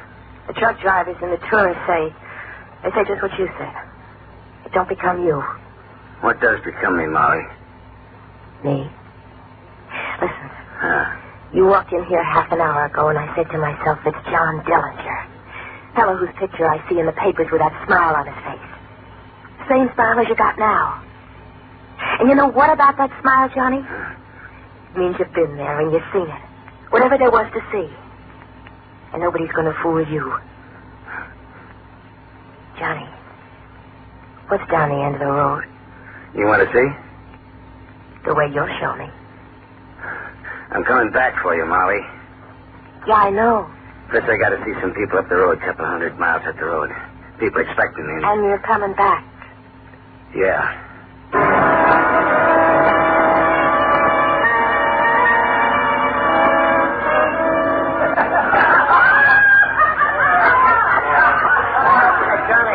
Johnny, why don't you join the dance? Why don't you join yourself, baby face?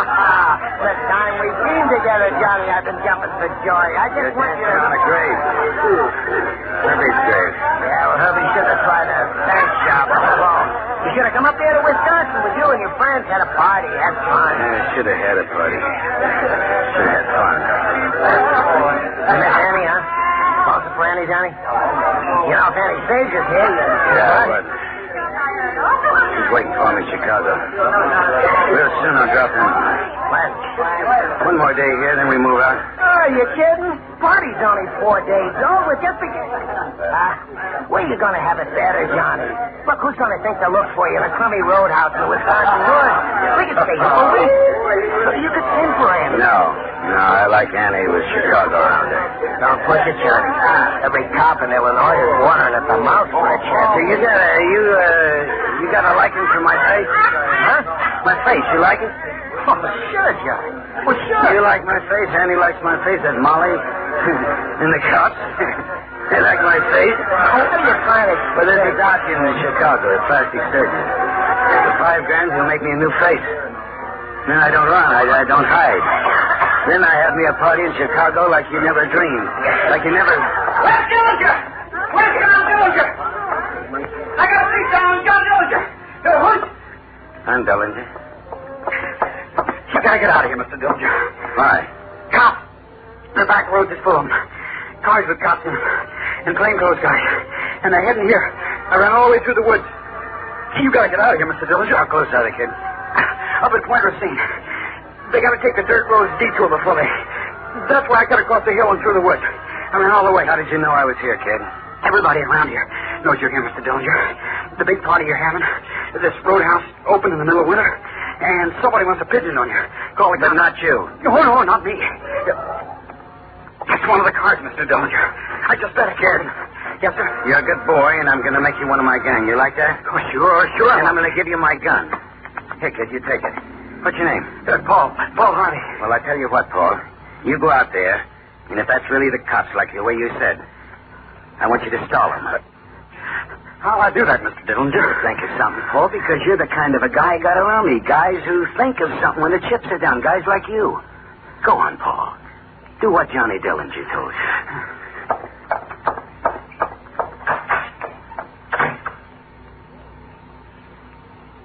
You won't get Johnny Dillinger! You won't get Johnny Dillinger!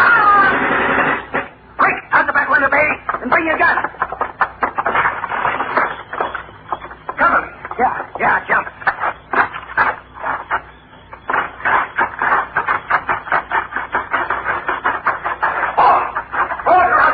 Hit the ground. You see him? No.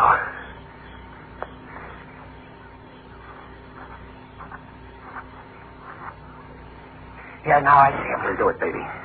I want him closer.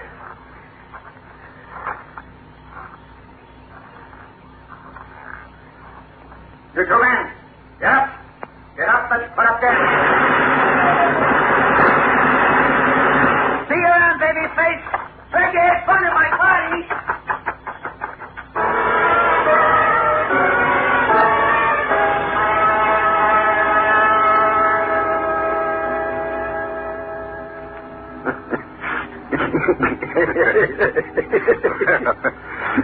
You like it, huh, Johnny? You like what I done to your face? Here, let me wipe off the mirror. You like it, huh? You're a butcher, Doc. You're a drunken son of a Chicago butcher. You're a slaughterhouse man. Oh, you just hold your tongue, Johnny. Bang, Picker. Now, wait a minute. I want to tell you something. 5,000, Doc.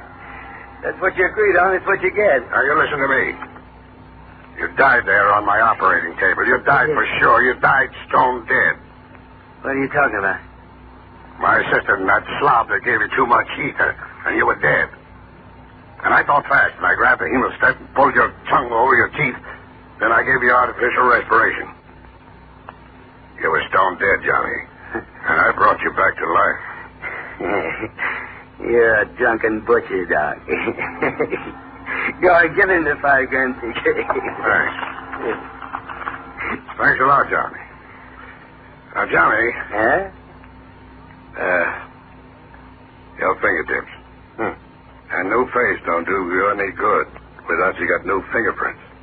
That's right, Doc. You're thinking, Doc. Yeah. I got it already. Right over here. Come on, Johnny. Yeah. Take a look. A bowl of acid, Johnny. All you got to do is... Let's get it over with. Sure, Johnny. Now, you just roll back your sleeves. That's it. Now, give me your hand. No, don't hold back, Johnny. Just give me your hands. That's it. And relax your fingers and...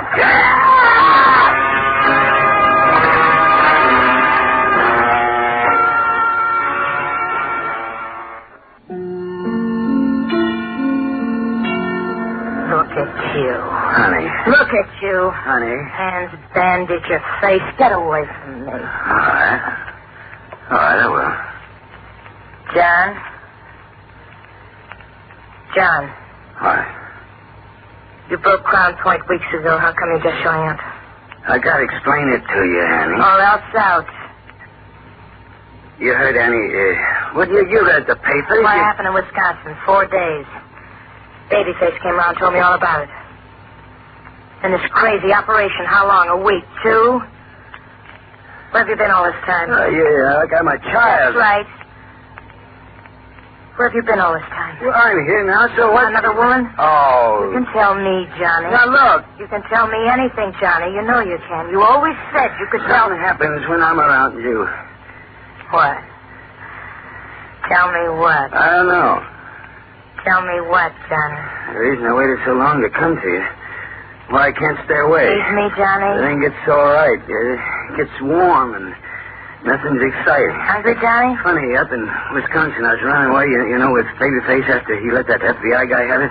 And I was running, and you know what went through my mind? Kind of real crazy. This oilcloth on the table, the patterns in it, the blocks, and how you look at me one way, and then they look like they're coming out from the table. Nice piece of pie. And they keep staring, and they change. Johnny. You know what I mean? Johnny. Yeah? Don't worry about anything. Okay. Everything's going to be all right. Sure. And later you can cry.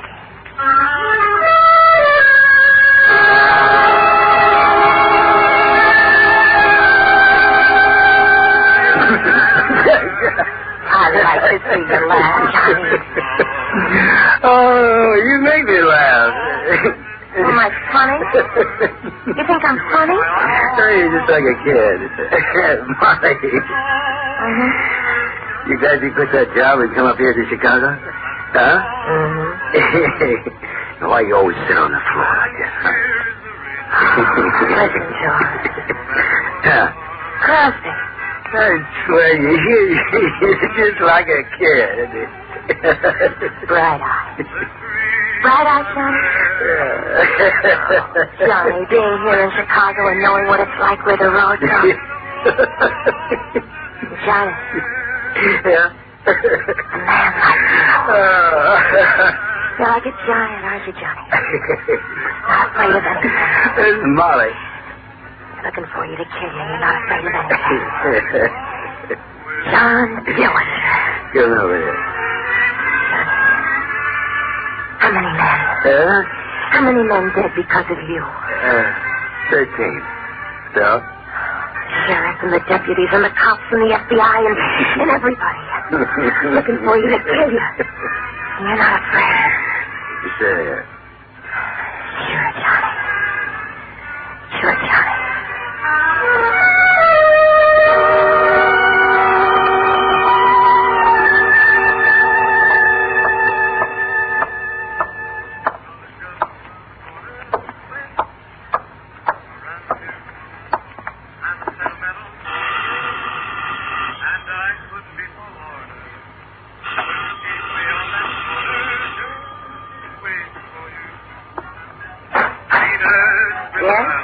You're Molly?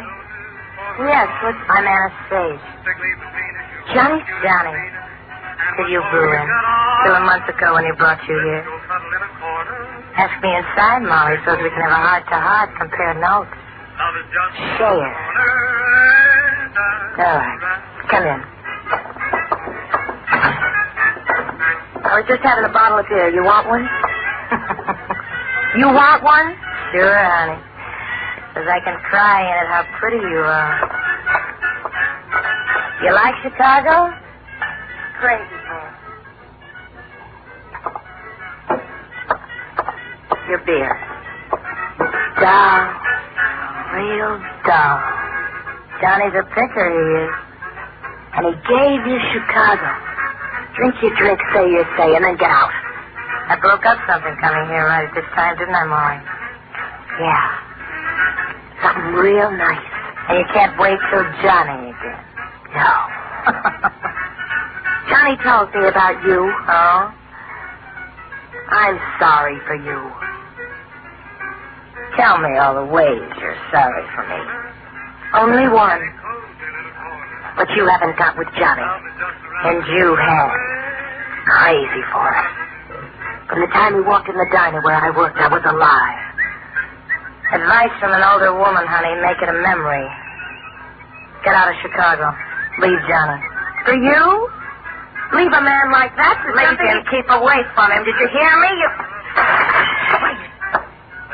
I just broke my beer bottle, Annie. The way I once saw a man do in a bar I worked in Des Moines. He broke this beer bottle.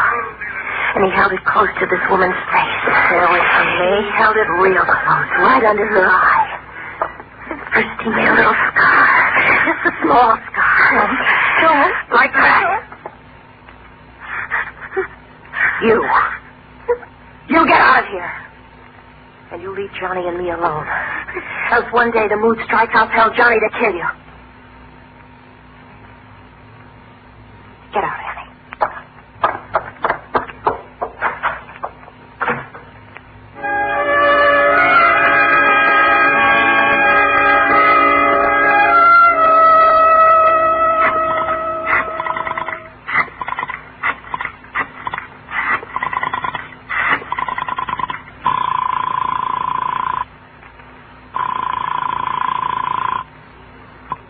Federal Bureau of Investigation, Cowley speaking.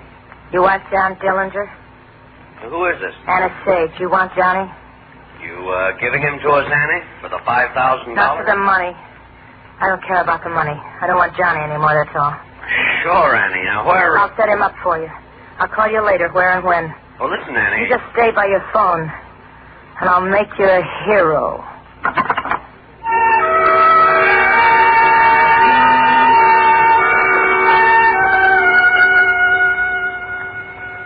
Johnny? What? Mind if I take a sip of your beer first? Don't do that. What am I doing? Acting girlish. Sweet. Just don't do it, Annie. Just hand me the beer and... Here. Thanks.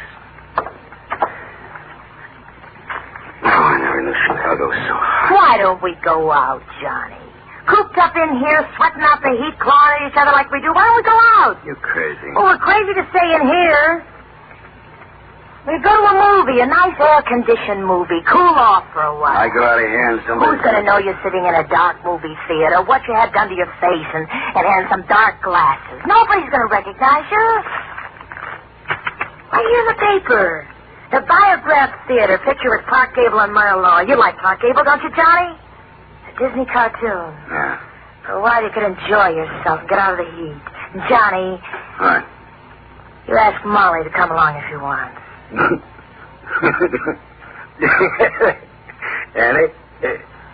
I mean it. You go call up Molly and ask her to meet us here, and then the three of us will go to a movie. And Yeah, Molly told me you was around. Is that how you got that little cut under your eye, honey? Yeah. No sense in anybody being mad at anybody. No, there ain't. I'm glad you figured that out. So why don't the three of us get together for a movie tonight? Sure, I'll call Molly.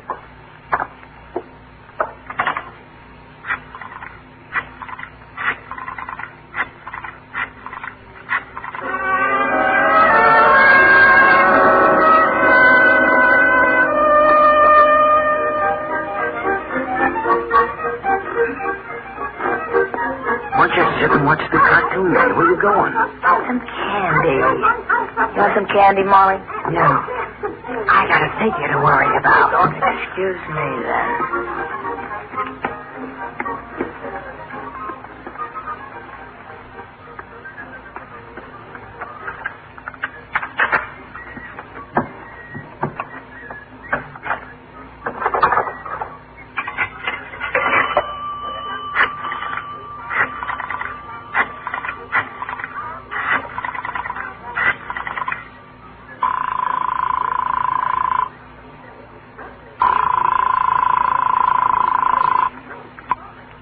Bureau of Investigation, Cowley speaking. Anna Spade, Mr. Cowley. Oh, yes? We're at the Biograph Theater. Dillinger? Yes, sir. We ought to be leaving here in 20 minutes or so. Cartoon and the newsreel. Right. Johnny's not wearing a coat. Blue sports shirt. Dark glasses and a straw hat. Thanks, Anna.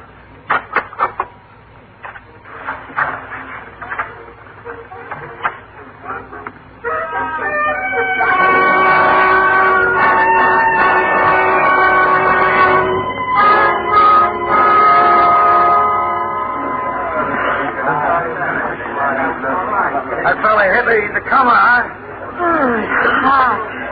Even with the air conditioning, it's so hot. Let's get out and get some beer. Want to go with us to get some beer, honey? No, I'm going home. Well, we were just talking Do what you want. I'm going home. Oh, who's afraid of the big bad wolf?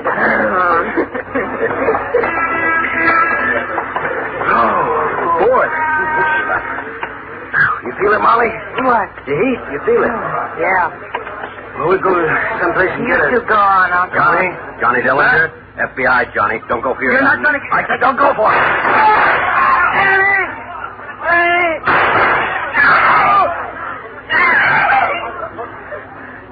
Did you hear him? He called for me. I kind of thought he would. Hey, look, it's Dillinger. It's John Dillinger. Hey, look. Look, it's John Dillinger.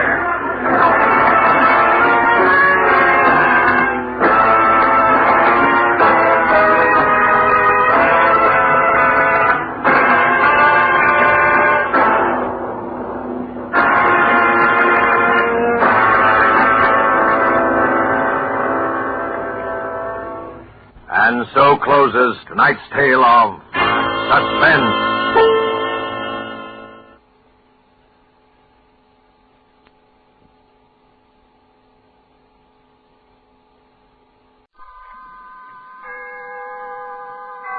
Autolite and its 98,000 dealers bring you Mr. Charles Lawton in tonight's presentation of Suspense.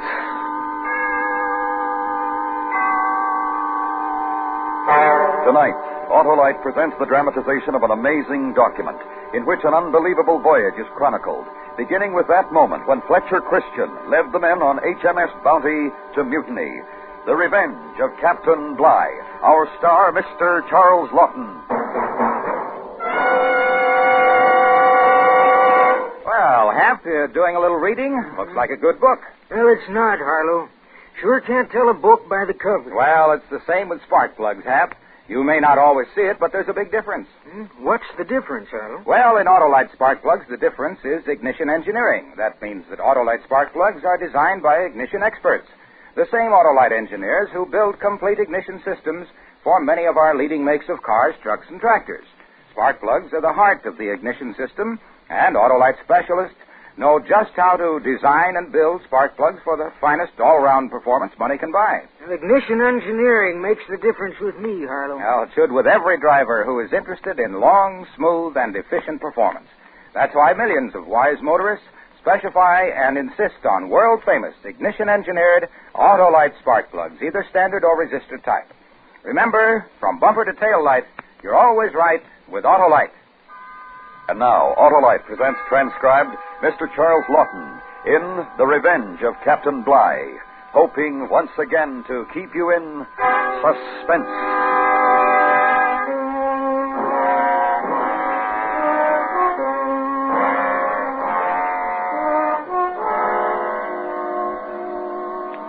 This story is true.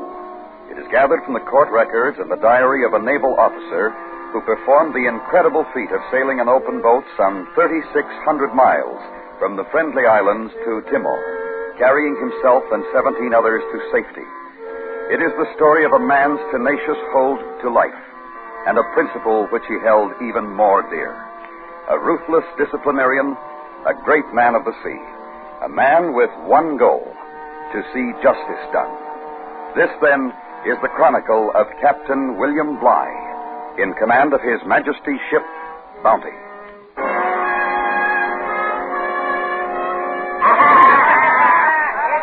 right, now. Get up before we start talking to you.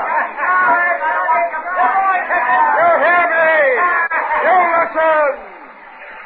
All right, my lads, now you hear this. I'll do you all justice before I'm done, for I know who's and who. Christian, you lily-livered wretch. You and the whole besotted lot of you. You're hanged.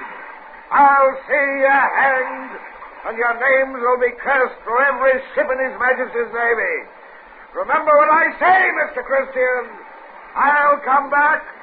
Remember, I'll come back.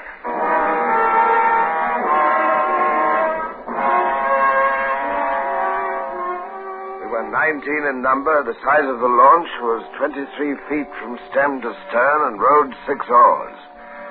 4 cutlasses were our armament and no other arms of any kind. We were cast adrift with 28 gallons of water, 150 pounds of bread, 30 pounds of salt pork, 6 quarts of rum, and 6 bottles of wine. We were so deep and lumbered that there was 7.5 inches of wood amidships between us and the sea. And that's the way it was when we dropped astern of His Majesty's ship Bounty. A ship in full mutiny, commanded no longer by your obedient servant, Lieutenant William Bligh.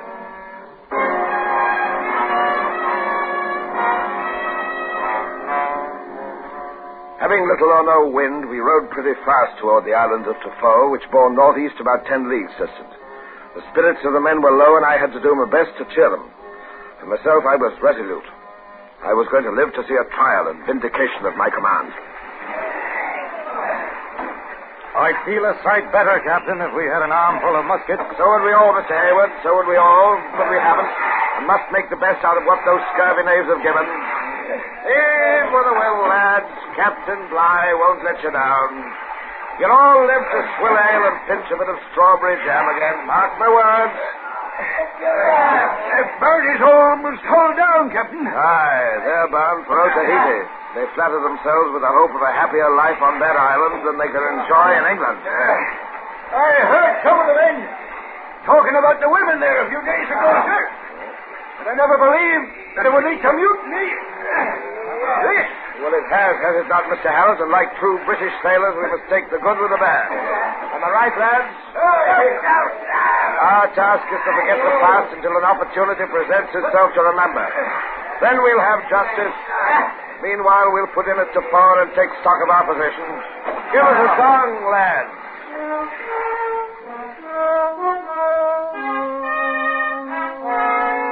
An easterly breeze sprang up, which enabled us to make sail, and we reached Tapor in the evening, though not before dark. There being no anchorage and the shore so steep that we could not land, we were obliged to keep the boat under the lee of the island with 2 oars. Thus we spent our first night adrift. Captain Bligh, sir. Wake up. Not asleep, Mr. Hayward. What is it? Able Seaman Hall, sir. He's been at the water car. So you say? Aye, sir. Able Seaman Hall. Aye, sir. You were drinking of the boat's water supply. I was thirsty. We got the island line over there. Come morning, we'll have all the water we want. You're familiar with the island of Tapor Hall? You know we'll find water? You know the natives are friendly. They'll allow us to come ashore? You know nothing. Now I speak to every last soul in this boat. Our situation is dangerous, but not hopeless. If we maintain discipline, this we shall do. Able Seaman Hall, no water for 24 hours. That ain't fair. 36 hours, Able Seaman Hall. And you will address me as befits both your station and mine. Captain Bligh. Do you have anything else to speak of, Able Seaman Hall? No, sir. Captain.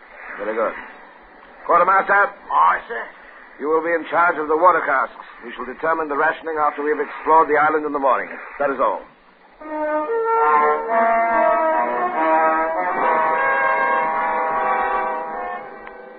As I saw it, it had to be that way. These few men, loyal to me, were going to live. I would see to it. And to live meant measures which in their very harshness could mean the salvation of us all. Little did we realize then that our lot on that first day was a veritable paradise compared to the hell that was to follow.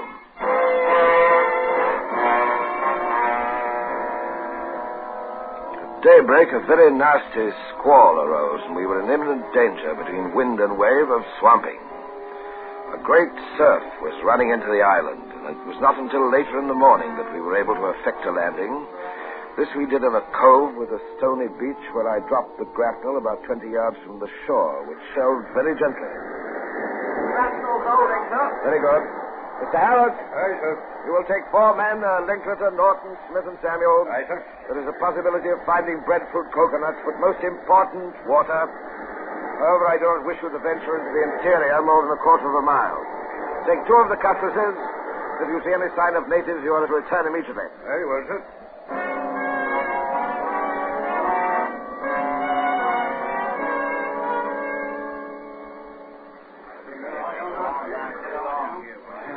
He's been gone for over an hour, Captain. I am well aware of the time of the day, Mr. Hayward. Well, sir, I was wondering, perhaps they've run afoul of the natives. In which case, if we followed, we could do no better than run afoul ourselves. No, Mr. Hayward, without musket and pistol, we dare not take the risk. Aye, sir. These islanders, all of them, Mr. Hayward, treacherous. You must remember that. If anything were to happen to me, you would be next in command. I give you warning now, for I've sailed these parts. You must behave with the utmost circumspection. Undertake no landing unless you take reasonable precautions, such as we do here, lying at anchor from the shore.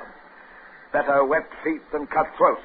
I'll remember, sir. Captain, I see them, sir. Up on the bluff there. They're running. It's natives. Natives after them. Oh, look. They're even great bloody stones. There's over 100 of them. 2. Our lads will never get down in time, sir. We'll give them every chance to, Mr. Hayward, until it is no longer safe to remain. Go! One of our lads is down. Look. Who is it? Can't see. He got back by one of them bloody stones. Get to your oars, lads. I can see Mr. Hallett, sir. I can recognize him and Smith, Samuel, and Linklater. It's Norton they've hit up there. Oh, you look at the doing, sir. That's enough, Mr. Hayward. Heave the grapnel, quartermaster. We'll stand by with oars. I can't. It's foul, Captain. I can't move it there. Get another hand on the line, quartermaster. Give the lads a hand over the side. Heave, lads. Heave for your lives. Get down, Captain. Get down.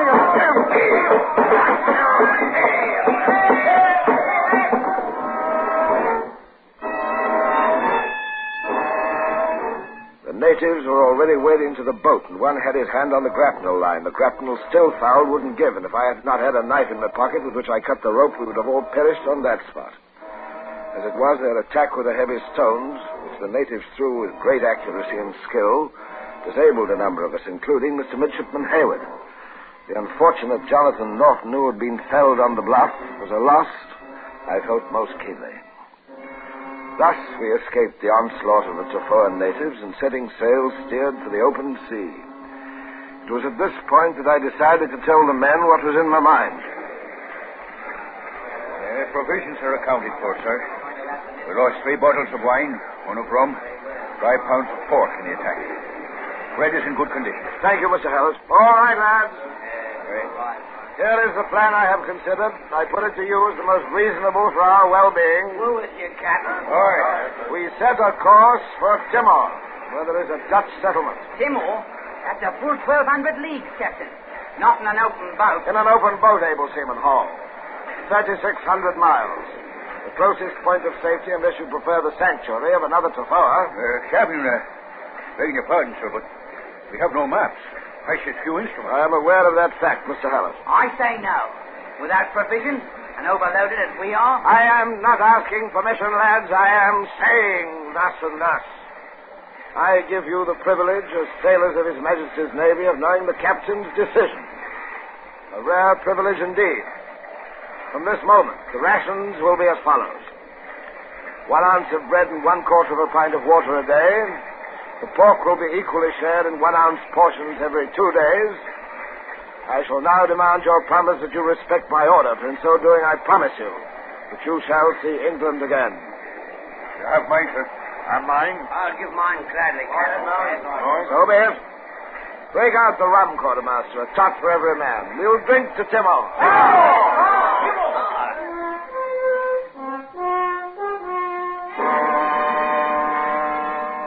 And we bore away across a sea where the navigation is but little known, in a boat 23 feet long from stem to stern, deeply laden with 18 men. I was happy to observe that at that moment almost everyone seemed better satisfied with his situation than myself, a condition which unfortunately was not long to exist.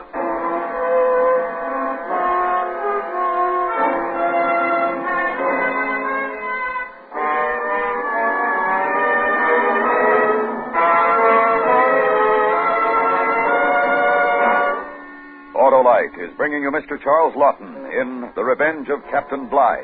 Tonight's presentation in radio's outstanding theater of thrills, Suspense.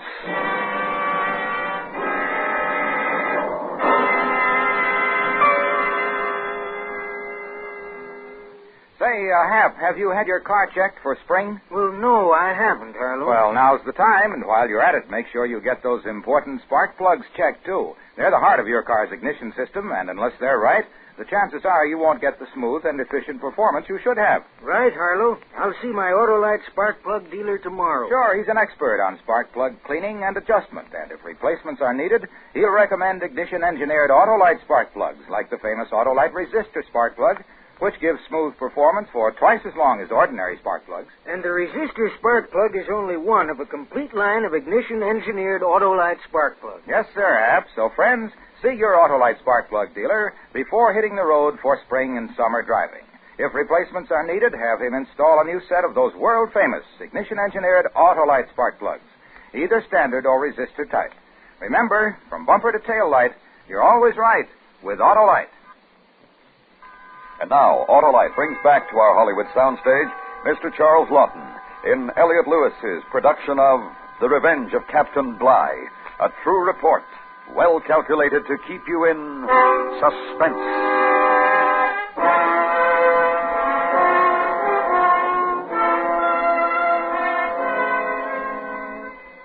The remainder of that day and the following until noon, we made with sail 94 miles. We passed a number of islands, but did not venture to land, and so the hours passed into days. We logged our passage, 500-600 miles, always closer to England. Justice. The supply of food, meager as it was contentedly received by the crew, but we suffered great thirst. It was this thirst which nearly brought upon us a second disaster. The wet weather came upon us. First, it was a miracle from the heavens, a replenishment of our water supply. As the seas rolled up and began to break over us, it became an agony of torment. We were never dry, not for an instant. And then one morning, after a severe blow in which we constantly bailed through the night, the rain stopped, the sun appeared, cold and wintry. Water and bread rations.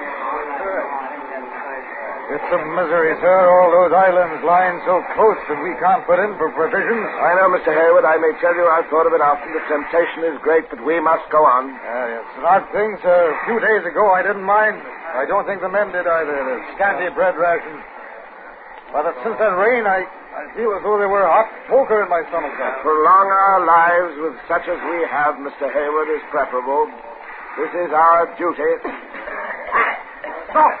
The water's salt. Here. What's this? Water's turned salt in the cask, Captain. Just another drop, lads. Don't swallow a drop. Let me see. Wow. Throw it overboard. Must have happened last night, sir. Those waves breaking over us. Try the next cask. They can't all have spoiled.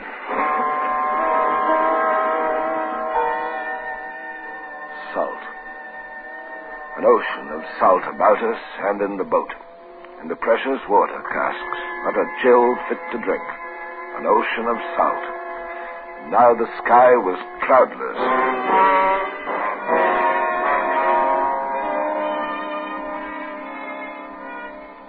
We endured this state for 2 days. On the third, Able Seaman Hall approached me in the stern. I was readily apprised of what was to come by observing the furtive expressions on the faces of half a dozen or so of the men near him. Captain? What is it, Hall? Your station is forward. Beg permission to speak to the captain, sir. Permission granted. Me and some of the men, sir. We've been talking. Them islands we passed a day ago, and more on the lee horizon. We respectfully request you to put in for water afore we all perish from thirst. No. Sir. My answer, Able Seaman Hall, is no. All of you. Do I have to remind you again of Tafora, of Jonathan Norton? There are clouds building up to the north. Perhaps in a few hours we shall have rain. And if we don't, Captain? Then we'll wait. The rains will come again. In the meantime, we will wait. Wine, then, Captain. We've still got the wine. Give us a sup of that. Mr. Harris. Aye, sir. Fetch me those wine bottles. Aye, sir. The wine will remain by my side. Whosoever desires to partake of it without my express orders will do so at his own peril. Do I make myself clear? Able Seaman Hall, the interview is over. You may return to your station. Captain, you... Aye. Sir.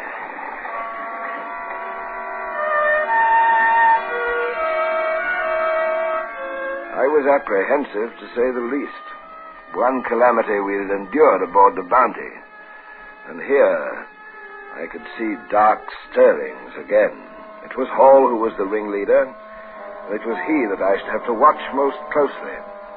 Beside the boat watch, I set another in the stern, between Midshipman Hallett Hayward, Mr. Samuel the clerk, and myself. A watch to prevent mutiny.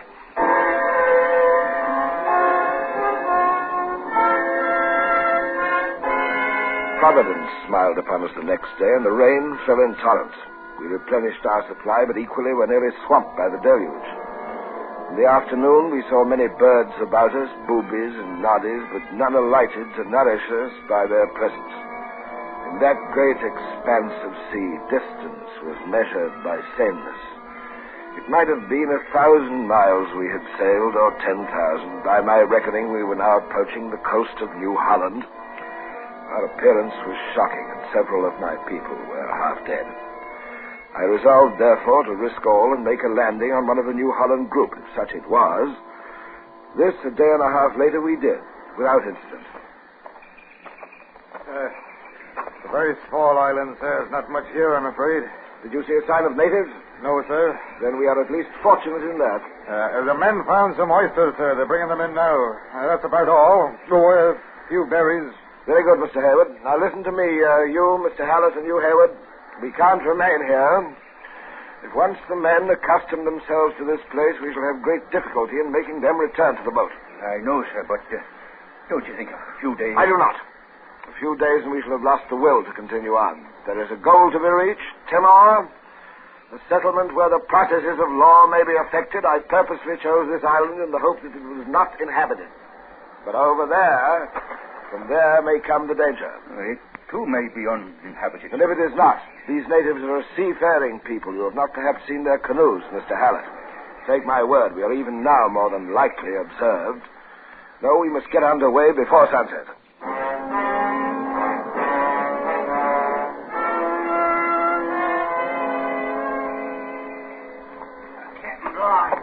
Captain. What is it, Quartermaster? Where are the rest of the men? They say they aren't coming, sir. They'll take their chances here rather than the boat again. They say that? Yes, sir.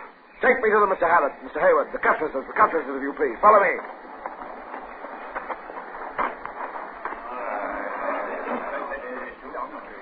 I have ordered you into the boat. I repeat that order. Captain, we can't. We're off dead, sir. Able Seaman Hall, step forward. Forward. I am determined to preserve my command or die. Mr. Hallett, give this man a cutlass. Neither he nor any other man will cheat me of the justice which I will have. I have lived this long with that purpose. Hold. One of the others will have his way. You'll kill me. That is exactly what I intend to do. I'm obliged, Mr. Hallett. Now, Hall, defend yourself. It ain't fair. I ask you, is it fair? No, it is not fair. Pick up your cutlass, man. Have mercy. Mercy, Captain. You nasty little beetle. Get into the boat before I cut your ears off. No. Now.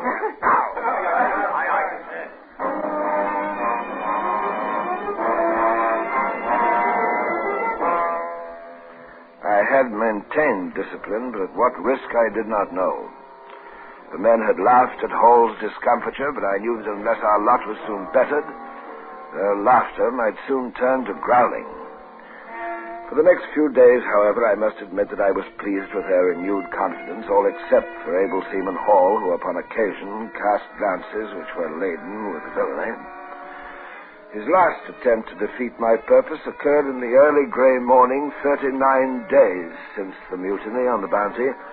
I awoke from restless sleep to discover Hall, who had the watch, tearing at a booby bird which he had a moment ago captured. You! Hall! You howling, excuse me, humanity. We are to share and share. I will not stand for any more. You think that I do not suffer as you, all of you? I thirst and hunger. I brought you more than 3,000 miles in this twig. We're alive. In 2 days, maybe, we should reach Timor. I have lived to see justice done. It will be done. I have lived because it is my duty to bring you men who have been loyal to me to safety. This, too, will be done. Do you hear me? Mr. Hayward, you will divide the bird amongst the men, equal shares. The blood will be given to the weakest, Ledward, LeBogue, and Nelson. And a dollop of rum to the rest.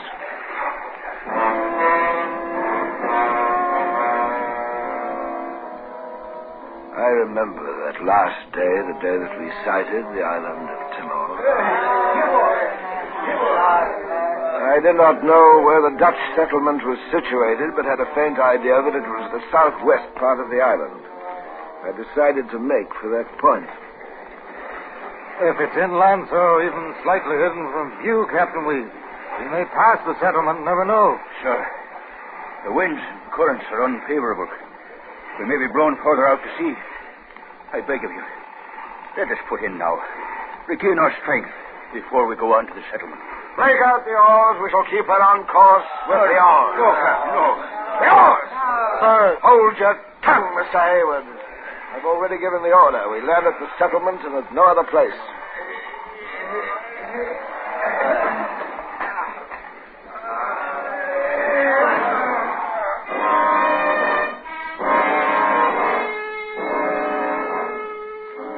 It was at daybreak of the next day that we came to a grapnel up a small fort and town which I later learned was Kupang, Dutch settlement of Timor. Among the things which the boatswain had thrown into the boat before leaving the Bounty was a bundle of signal flags and the Union Jack. These I now had hoisted in the main shrouds as a signal of distress, for I did not think it proper to land without leave. So ended our voyage.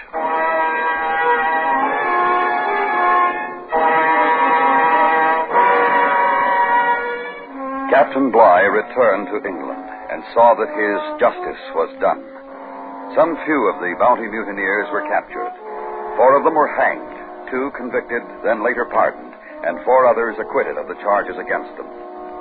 Concerning the remainder, led by Fletcher Christian, they were never apprehended. However, their descendants may be found in person, living a now peaceful life on Pitcairn Island, deep in the wide latitudes of the Pacific Ocean.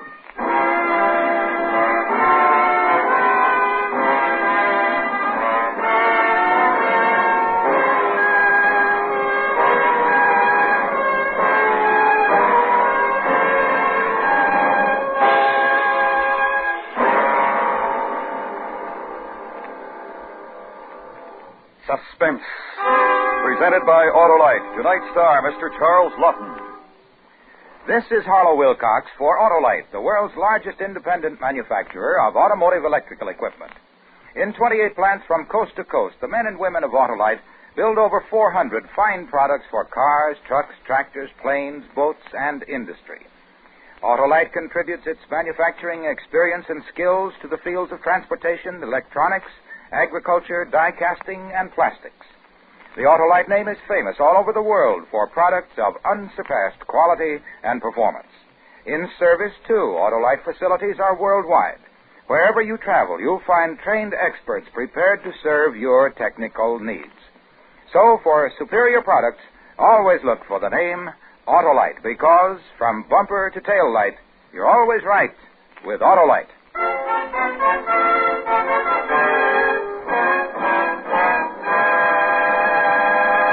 Next week, the terrifying story of a double murder and the woman who became involved in this criminal activity. It's called Weekend Special, Death. Our star, the First Lady of Suspense, Miss Agnes Moorehead. That's next week on Suspense. The Revenge of Captain Bligh was written for Suspense by Anthony Ellis. Suspense is transcribed and directed by Elliot Lewis, with music composed by Lucian Morwick and conducted by Lud Gluskin. Featured in tonight's cast were Ben Wright, William Johnstone, Charles Davis, Joseph Kearns, Anthony Ellis, and Larry Thor. And remember, next week, Miss Agnes Moorehead in Weekend Special, Death.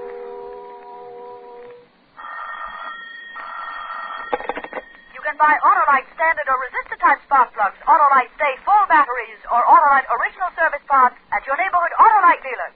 Switch to Autolite. Good night. Many people in Europe and Asia are still suffering from lack of food. $10 will send 21 pounds of nourishment to a starving family. Mail your contribution to CARE, New York. This is the CBS Radio Network.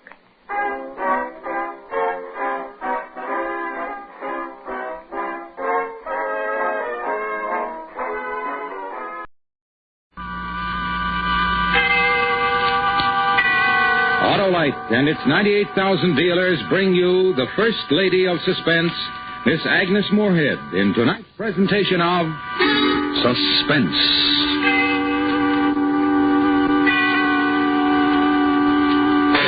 Tonight, Autolite presents the terrifying story of a double murder and the woman who became involved in this criminal activity.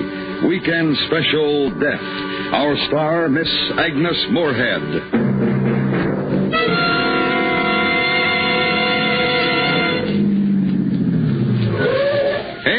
Stan, what's baseball's brainiest manager doing out here? It's my battery, Harlow. It struck out due to no water. Well, you should have an Autolite Stay Full battery, Stan. That's the perfect power pitcher that needs water only 3 times a year in normal car use. Sounds like a real major leaguer, Harlow. Yeah, it sure is. The Autolite Stay Full bats 1,000 season after season, thanks to fiberglass retaining mats around every positive plate. They reduce shedding and flaking to give the Autolite Stay Full longer life, as proved by tests conducted according to accepted life cycle standards. Stop me off at the nearest Autolite battery dealer, will you, Harlow? Sure, Stan. He'll fix you up with an Autolite Stay Full, the battery that says right on the case, needs water only 3 times a year in normal car use. Remember, Stan, from bumper to tail light, you're always right with Autolite. And now, Autolite presents transcribed Miss Agnes Moorehead in Weekend Special Death, hoping once again to keep you in suspense.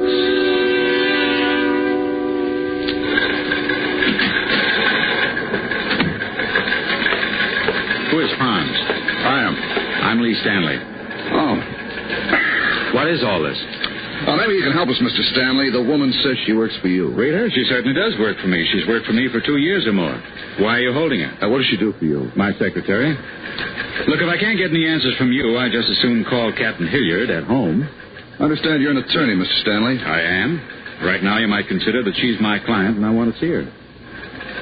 I'm warning you, Franz, I won't tolerate any irregularities. You're holding her, and I have a right to see her. Come on. I'll be in 201 for a couple of minutes. Okay, let's go. We got her down the hall here, Mr. Stanley. Booked yet? Not yet. When we picked her up and tried to get some information from her, she just gave us her name and address and asked us to call you. That's all we know, except, of course, the 2 guys she was with. She was with 2 men? Yep. Well, where are they? Are you holding them? Sort of. What do you mean? They're dead. Yeah, Mr. Stanley, your secretary killed them. In there. Well, go ahead, Mr. Stanley. She's waiting for you. Yeah. Lee? Lee, is that you? Yeah. Oh, Lee.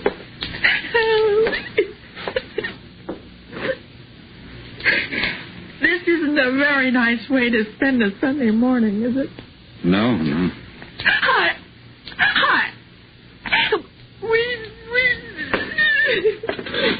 Rita. All right. What is it? Tell me. Lee, it was one of those silly things. Just one of the silliest things that could possibly happen. 2 men are dead, Rita. I know, but Lee, I've heard you say it many times. You've even said it to me. If you're arrested and taken into custody, just give your name and address and ask for your lawyer. You say that to people all the time. You said it many times. I've heard you. I heard you. I know. You did right. Well, I asked for you. I wanted to tell you. I never thought I'd be... Lee, it was so silly. So very silly. Coffee was 92 cents a pound, and they had a special on steak, $1.15 for T-bones, and there were some bakery goods. What? The weekend specials. Well, yesterday afternoon, in the office, I was making out my list for the week. Oh. And I was getting my list ready. I was going to stop in the market on my way home.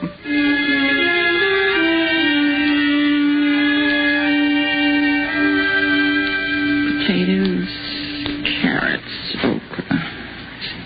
I need some lettuce, I guess. Radishes, celery. Elmwood 48321. Mr. Stanley is in the office right now. Is there any message? Yes, I'll tell him. Thank you for calling. Goodbye. Hello. Oh, hello. My name is Tony LaFaro. Is Mr. Stanley in? Oh, hello, Mr. LaFaro. I've heard Mr. Stanley speak of you. I'm Miss Dorsey, Mr. Stanley's secretary. I'm sorry he isn't in right now, but he's due back any minute. Then I'd like to wait for him. Yes, of course. Take a chair over there. Sure. Thanks. Didn't know whether anybody'd be here or not. Saturday afternoon, I was going to call him at home if I didn't get him here. Well, we're usually not here on Saturday afternoons. But Mr. Stanley had to be in court this morning, and then he had to attend a luncheon. I see. It's a beautiful day, isn't it? That's swell. Not for me, though. Oh?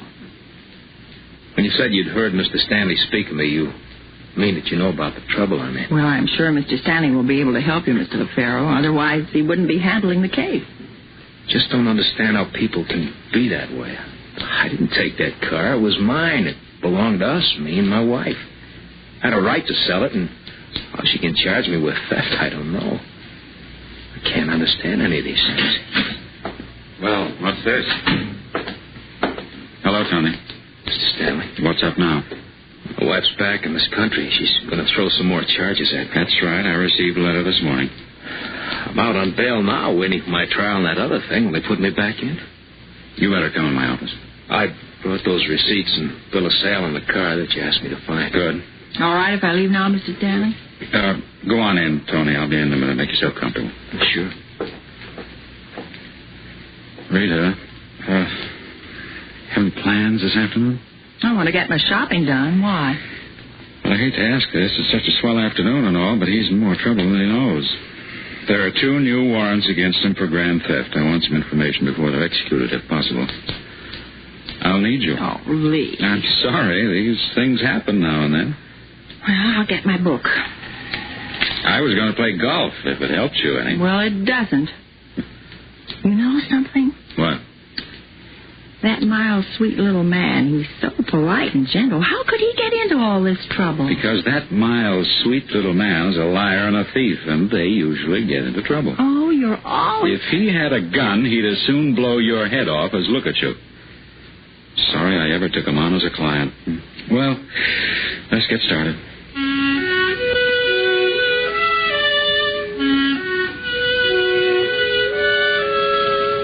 Anthony M. LaFaro was so quiet and soft, and when he looked at me with those big brown Latin eyes while I was taking notes, I knew how wrong everything had been for him. You as usual, were all lawyer. He'd talk and you'd tell him he was lying and make him tell it to you another way. It was all so involved. Something about him stealing a car from his divorced wife and her being in England. Oh, I don't know. I just took notes. 6. Well, that's enough for now. Where are you staying? The motel. You go back there right now and stay there. I'll call you Monday morning after I talk to Judge Presling. But I'm going to tell you one thing. This is going to cost you money. Oh, don't worry. I can pay. Thank you for your time. Sure. Good night. Good night. And good night, Miss Darcy. Good night. Sorry I messed up your afternoon. Oh, it's all right. Oh. Where's my coat? There. Oh. What about these? Well, they have to be typed up. About when? I'll need them first thing Monday when I talk to the judge. When can you do them? I better do them right now, Lee. Oh, you're tired. I'm busy tomorrow, and I don't want to take them home. I think I'll just stay here and get them out right now. Well, thanks. I better be getting along. You were swell. Just a minute. I have to go shopping before the stores close tonight. Oh. Here's your check. Thanks. I'm flat broke. See you Monday. Night, boss. Night. You were swell to stay, Rita.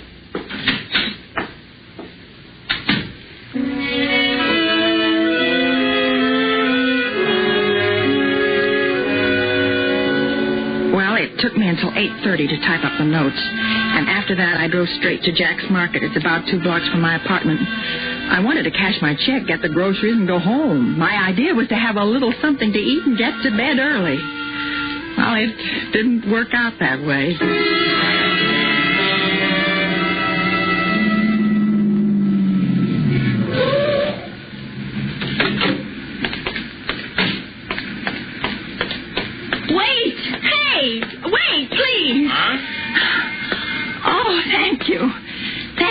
Your aren't closed, are you? Afraid we are, miss. It's 9:05 now. Oh, there's still some people in there. I can see them. They got here before 9. Well, what time is it now? 5 after. Oh, I haven't got a thing in the house to eat. I'm sorry. I'm not supposed to let any more customers in after 9. That's why they put me here. Oh, dear. There's nothing in the house at all for dinner. I'm sorry. We're open from 10 to 6 tomorrow. Could you come back then? Yes, of course. But what about now, tonight? What do you want? Well, I could get by with a little steak. Well, just something for now. I just got off work and I... looking now. You go ahead. Oh, thank you. Just don't say anything to anybody. It'll be my neck. Just pretend you got here before 9. I got you. Go that way. Okay, thanks. Go ahead. Good night.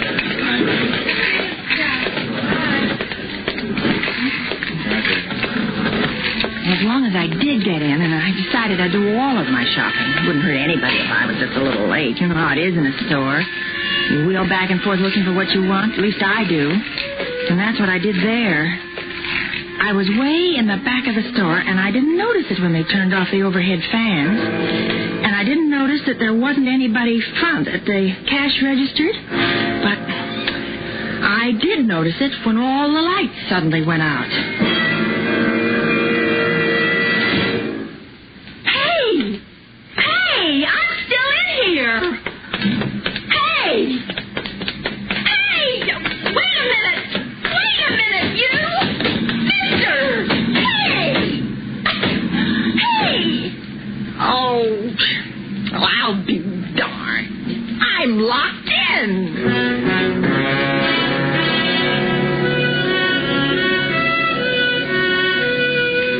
This is a Jack's Market. You know how they are. Always built in from the street so that you can park on any side. Well, that's fine when you want to park, but when you're locked inside at night, you want to get somebody's attention so you can get out. It isn't so fine at all. As a matter of fact, it's terrible.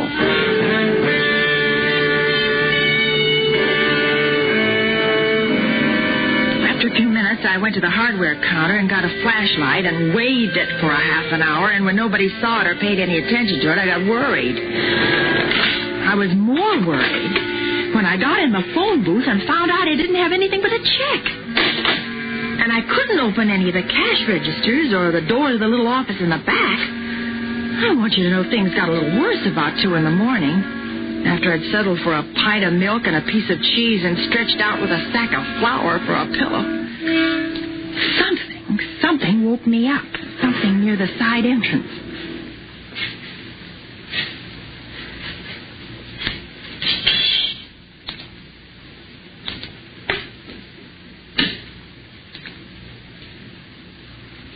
Boy is okay. Okay, I got him grounded.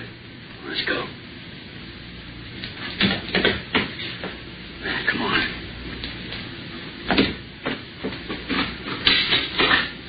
No, wait here till I get set up. Keep an eye open. Here, take this. Anybody shows their face, use it. One of them, the bigger one, went to the little office carrying a load of tools with him. But he didn't worry me, but the other one, the one in the white overalls and the hat, worried me a lot. He didn't see me, but I saw him. It's your client, Lee. The liar and the thief who'd as soon blow your head off as look at you. His name was LaFaro, and this time he had a gun in his hand.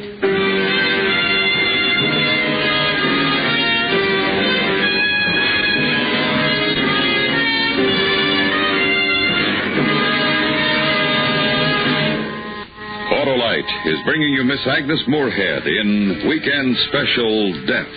Tonight's presentation in radio's outstanding theater of thrills, Suspense.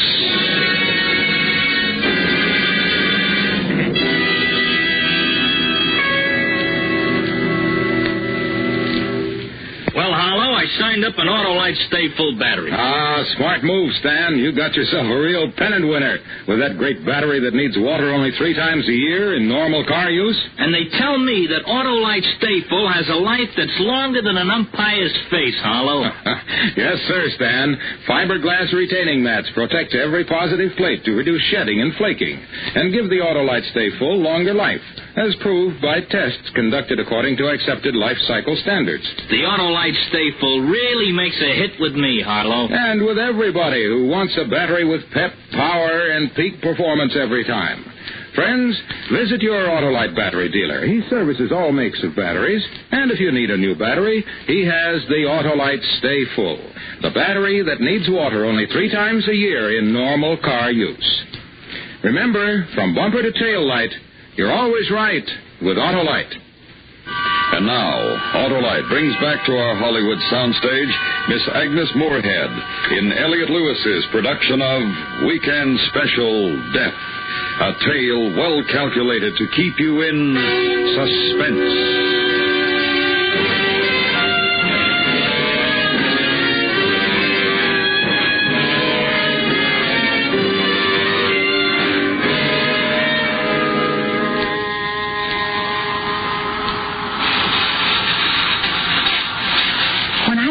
I went with a boy named Rudy. After school, he worked at a filling station with a pay telephone booth in it. And when Rudy wanted to call me, and nickels were very scarce in those days, He had a way of making a call without any money. I remembered Rudy, bless his heart. He's married, 5 children. And I certainly had a call to make. Well, 2 men were drilling holes in a safe. One of them had a gun, and I was locked in a supermarket with them, and I wanted to tell somebody. Well, I took off my shoes and got myself up to the telephone booth. I left the door open so the light wouldn't go on, and then I went to work the way Rudy showed me. And I must have done something right. Good old Rudy. Oh. Hello? Is there anybody there? Oh, please. Oh. This is the special operator. Oh, hello? This is the special operator. Hello? This is the special operator. Are you having difficulty? Oh, I certainly am. You'll have to speak louder. I can't hear you clearly. I'm in trouble. I'm locked in... I'm sorry, miss. I can't hear you. I can't talk any louder. What is it, miss? I'm in trouble. I'm locked in a supermarket. There's too many are trying to open a safe. Well, this connection's very bad. What number are you calling? It doesn't make any difference. I have to know your number before I can help you. Well, it's Evergreen 50972. What number are you calling from? It's Evergreen 50972. Now listen to me. I want you to get the police over here right. Very bad, miss. You hang up. I'll call you right back. See if I can make a proper connection. Don't hang up. No. Oh. Hey, what? Oh, that sounds like a phone's off the hook. Oh, isn't this one? There's a phone up in that part of the store, is it? Yeah. Let's take a look. That's funny. What now? Well, stop, just like that. Well, let's take ourselves a look.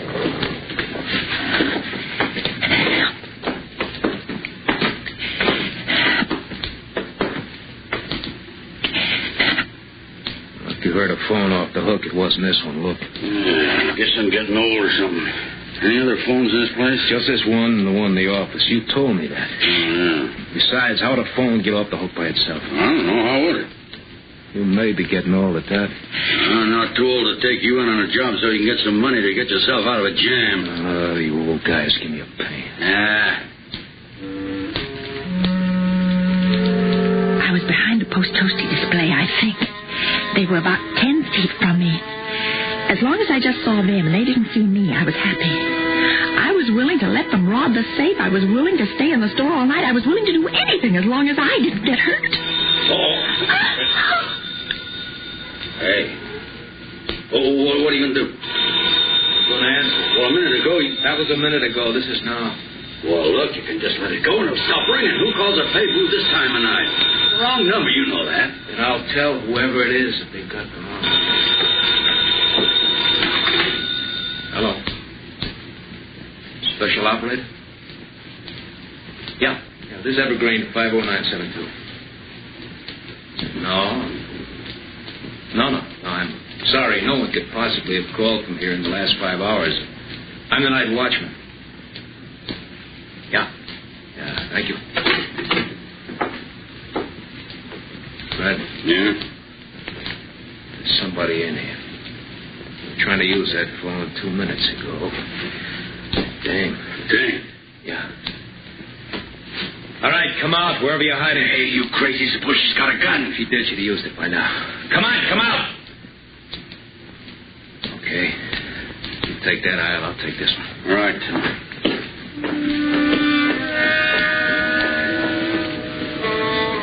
There was one advantage. I knew they could have used a flashlight and nobody on the street would have seen it, but they didn't know that. So it all went on in the dark. The chase, I mean. I crawled, they walked, I slithered, they crept. There was one point when I was near the soup counter and they were off in the vegetable market. I thought I was safe. Oh, dear. Come on, get out. Bring her back to the office where we can use the light. Come on, you. All right, take it easy, take it easy. Oh, that's tough, that's real tough. Come on, shut up. All right, get the door. Hi. This Dorsey, isn't it? Well, you know her? Yeah. Yeah, works for my lawyer. Oh, swell. How'd you get in here? Well, come on, can't you talk? I was locked in by mistake when they closed the store. I was locked in. You said that. I didn't have any change. I couldn't call anyone. No? No! I didn't want to be here. I don't care if you rob this store. I don't care what you do. I don't tell anybody. That's so? Yes. Just let me go. But you did make one call. I'm locked in a supermarket. There are 2 men here. That's about the way it went with the operator, isn't it? You're kind of nice in a certain line. I said that to myself this afternoon. Kind of nice. Stanley says I lie all the time, doesn't he? I've never discussed you with Mr. Stanley. What are we going to do? Huh? I said, what are we going to do? Well, we're going to finish the job. I need some money. I mean, what about her? She's seen both of us. She could pick us out of a show-up mug files. I got 2 losses already, and so you. I know. Oh, what are we going to do? Relax. She isn't going to say anything or pick out our pictures. Huh? No. We'll kill her, Fred.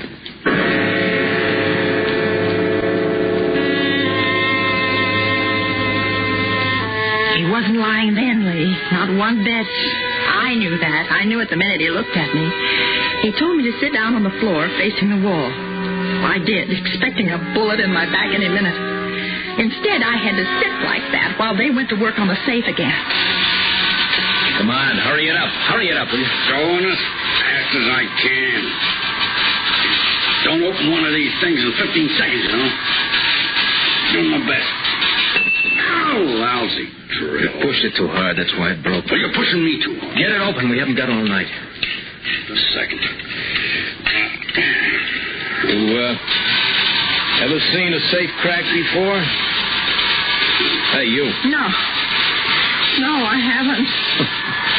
Pretty interesting, huh? How are we doing? Close. Just a little bit here now. Yeah, okay. All right, try it. Okay. No, not yet. Well, it should be. Well, I tell you. All right, let's get loaded up and get out. Miss Dorsey, it's a very interesting project. Cracking the safe. I'm sure it is. Oh, knock it off. How much you make a week? $60. 60 a week, huh? Tell me, you know how much I'm making this week for 2 hours' work? Do you? No. I'm making... I haven't got time to count it now. Okay, that's it. All right, let's go. All right, baby. Where to? That way. Out there? As good a place as any. Well, the noise. I'll jam this into one of the flour sacks. It'll kill it. All right, get the lights and let's get out of here.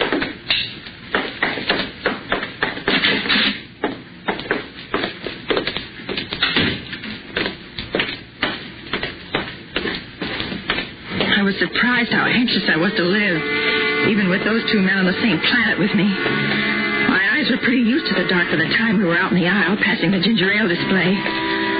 Ever break a plate glass window? Well, I did. He's that bottle. Oh, you crazy fool, you hit me. Where are you? Alarm or no alarm, I'm going to get you big. Get you good. You scared? Scared, are you? Running won't do you any good. I'll get you sooner or later before you get out of here. Sooner or later. I'd been falling over things all night long. This time it was the other one. The dead one. I didn't see it in the dark on the floor, but I felt it. His gun.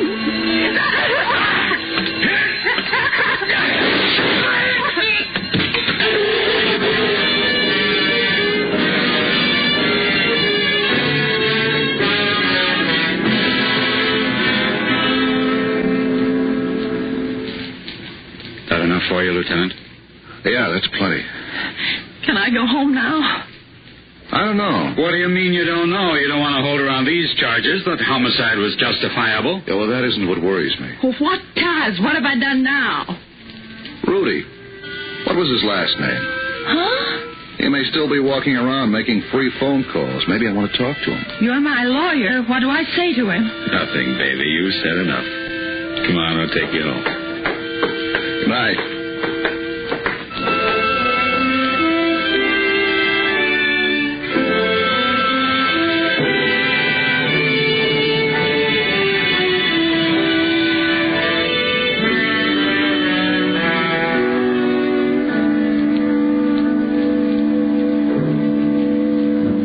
Suspense. Presented by Autolite. Tonight's star, Miss Agnes Moorehead. This is Harlow Wilcox for Autolite, the world's largest independent manufacturer of automotive electrical equipment. In 28 plants from coast to coast, the men and women of Autolite build over 400 products for cars, trucks, tractors, planes, boats, and industry. Autolite contributes its manufacturing experience and skills to the fields of transportation, electronics, agriculture, die casting, and plastics. The Autolite name is famous all over the world for products of unsurpassed quality and performance. In service, too, Autolite facilities are worldwide. Wherever you travel, you'll find trained experts prepared to serve you. So, for superior products, always look for the name Autolite, because from bumper to tail light, you're always right with Autolite.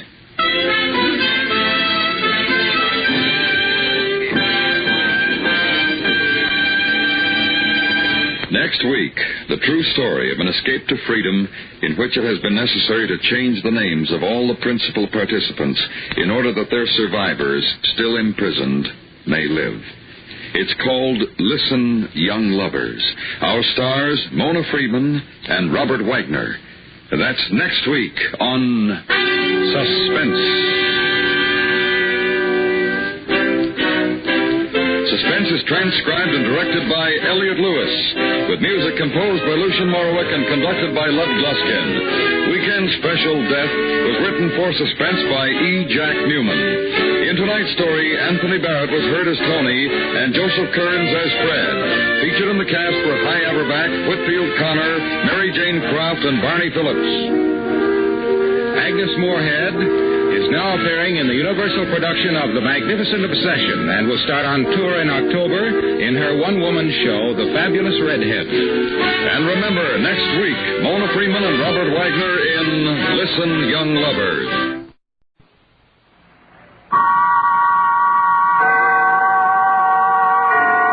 Autolite and its 98,000 dealers bring you Mona Freeman and Robert Wagner in tonight's presentation of Suspense.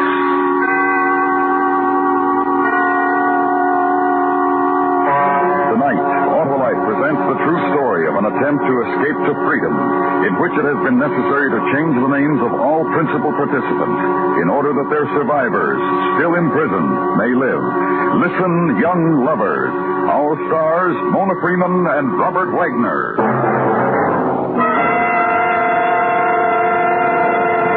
Say, Hap, what's your favorite flavor? Chocolate, Harlow. Why? Well, everybody has a flavor preference, but on something really important, they sometimes take anything. Like what, Harlow? Like a new part for a car's electrical system, Hap. When you need a new contact set, for example, you should always insist on one exactly the same as that installed by your car manufacturer. And on my car, that means Autolite, eh, Harlow? Yes, Sir Hap. Autolite builds complete electrical systems for many of our finest cars, trucks, and tractors. So, if your Autolite-equipped car needs replacements, always insist on Autolite original service parts. And what about cars that aren't Autolite-equipped, Harlow? No matter what make of car you drive, always play safe by making sure the parts replaced are exactly the same as those originally installed. And for your Autolite-equipped car, the best is Autolite original service parts. Remember, from bumper to tail light, you're always right with Autolite.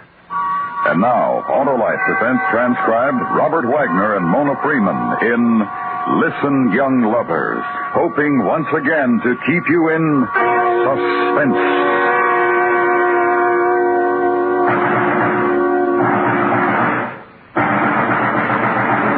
It was in Czechoslovakia a year ago. A high-vaulted room in a prison's turret, the city of Prague. There was a boy named Yenrik, and he was 21. And until this morning, he'd been a student at the communist-controlled university. And now he faced his inquisitors. Go to the window, Yenrik. Go on, Yenrik. Go to the window. Now, down there. Do you see the automobiles? The automobiles. You see them? Yenrik? Yenrik? Yes. Yes, I see. And the people? Yes. And the building of the Ministry of War? Yes. Therefore, they exist, because you see them. You understand, Yenrik? Please. Yes, what is it? Comrade? Of course, we are all comrades, Yenrik. This comrade, for example? Yes. You see his medals? Certainly, because they exist. And his sword? Yes. His head? Yes. His mind? Comrade, his mind? Or this comrade's mind, or... Shall we have you shot, Yenrik? Or is expulsion enough? What do you think, comrades? Shoot him. What was the book you were caught with, Yenrik? Varieties of Religious Experiences by Henry James. Western philosophy. Have him shot. Shoot him, have him shot, blood and blood and blood. Yenrik. Yes? To kill you would be to fail. You are clever. You think. Therefore, if you are clever for us, fought for us, we could win. Therefore, a victory for us, for communism. So go home. Go home and purge your mind. In about a day, I think, come to me and say to me, I am ready. Teach me to think. Teach me what you want me to know. Go home.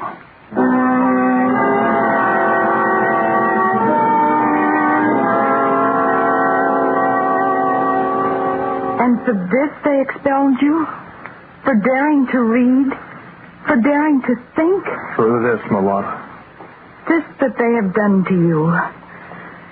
Yes. After it will come arrest and torture and imprisonment and the labor camp. Malata. And death. As it came to Mikolash, who also was a student, who also read of alien philosophy. Malata. Death. Stop it. We speak of it no more, Malata. What time is it?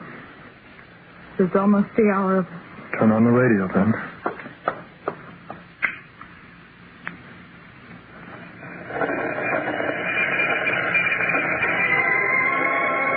Lower. Turn it lower. Yenrik. Yes? Come here to me. Close to me. And sit with me. And watch the fall of night. And hold me. Malata. Gentle Malata.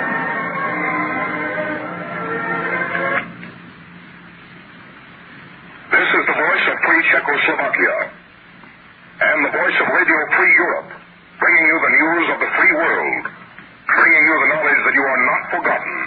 And the hope of your future liberation. The voice now of Free Czechoslovakia. This is Password Little Garden. Dear Mother, we know these are the worst times you have ever lived through, but you must believe that one day we will see you again. This is Password Hephaistos, calling my friends from the Krumlov area. The border crossing was hard and exhausting, but it was a success.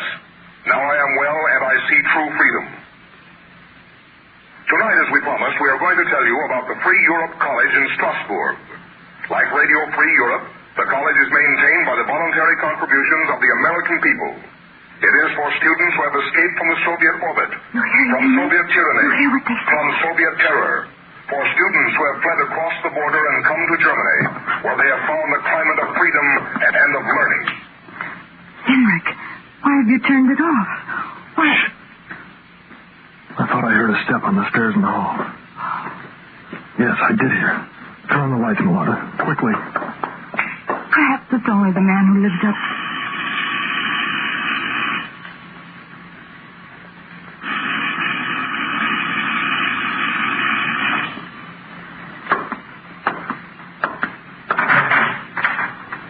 Stepan.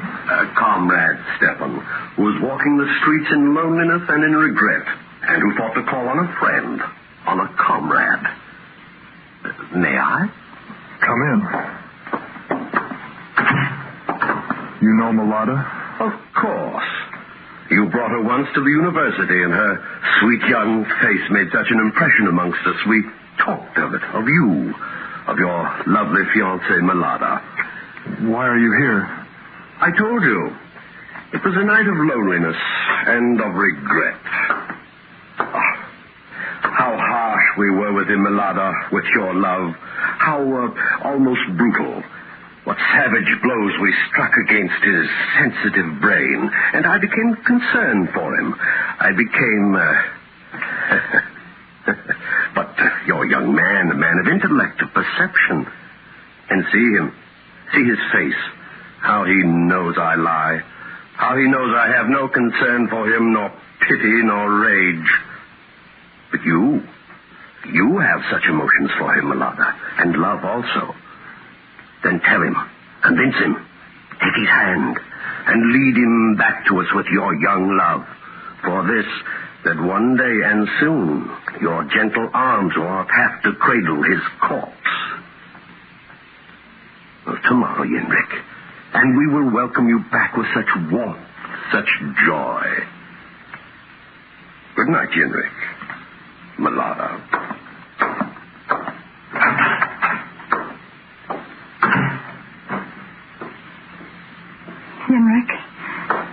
Yenrik, beloved. Yes. What was said on the radio? The Free Europe College in Strasbourg. For those who escape. I cannot. You must. You will. Hear me. Not without you. Then with me. If not alone, with me. It is 300 miles.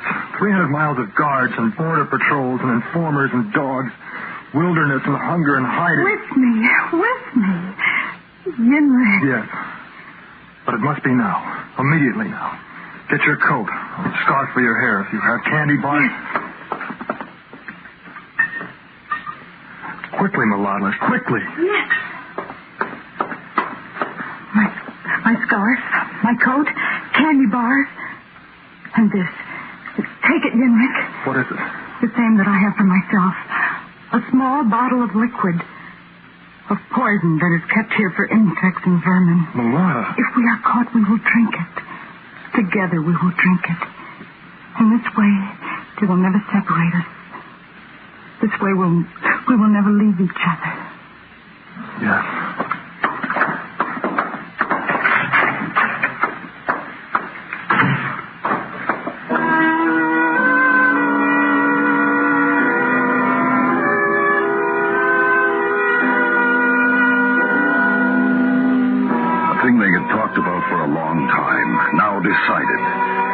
To freedom. No passports, so they dare not trust trains nor other public conveyances. Nothing but their feet to carry them. Two sweethearts out for a casual stroll. So they walked.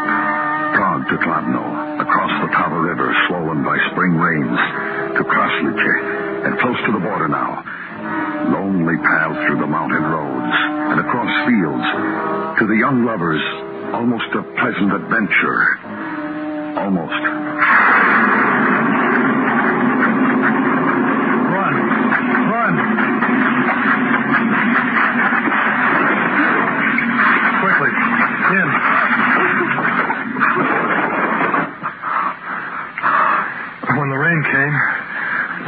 Struck that tree back there. In the thunder, I prayed for a shelter for you. And now there's a barn. Now there's shelter. No, whatever it is, Mulata, no. Don't move, don't talk, but lie. See? There, near the wall. The straw. Hello. Go back to the house, son. The colt will be born, I will call you, and you will name. Don't breathe. Don't move.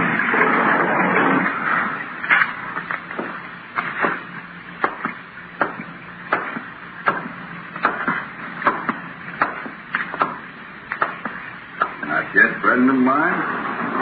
And what shall we name your colt, my son wants to know? Ludmila? And if a stallion shall we name...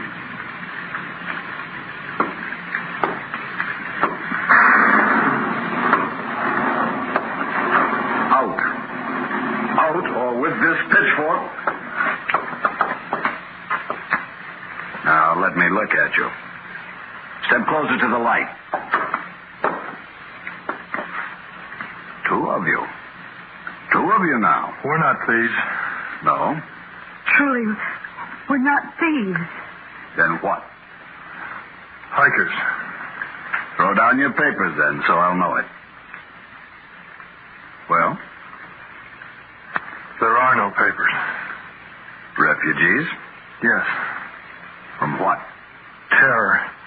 The government of Czechoslovakia? Yes. I throw down the pitchfork for whatever symbol you wish to make of it. I am your friend. Oh, how grateful. Hush, hush. Now listen to me. Yes? Sleep. And at dawn, I'll wake you. With directions to the border, which is nearby. And there is a guard I know who is there.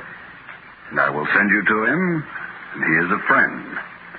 And he will show you how to get into Germany. I envy your courage.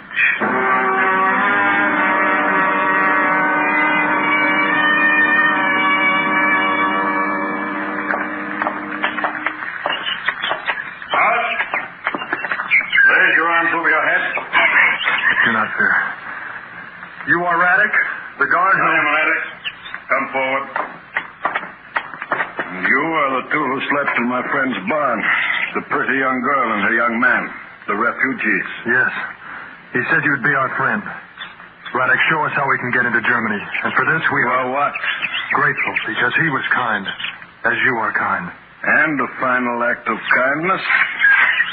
You're under arrest. Oh, no. Yes, I say it. You are under arrest.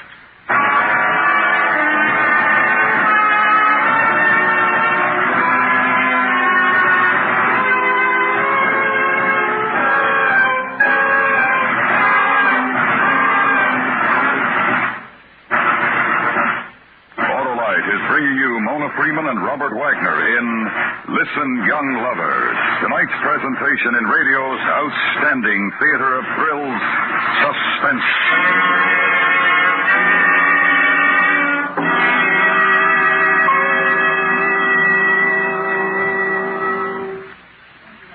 Say, Hap, you wouldn't buy ice cream without specifying the flavor, would you? Well, of course not, Harlow. And yet many drivers get new parts for their car's vital electrical system and never know what they're taking. They're taking a big chance. They sure are, Hap. Every car has an electrical system which has been designed for that particular make of car. When parts need to be replaced, the wise owner will insist on original service parts exactly like those first installed. Like Autolite original service parts for Autolite equipped cars, eh, Harlow? Right, Hap. Autolite original service parts for the coil, distributor, starting motor, generator, and voltage regulator are designed to work together as members of a perfect team.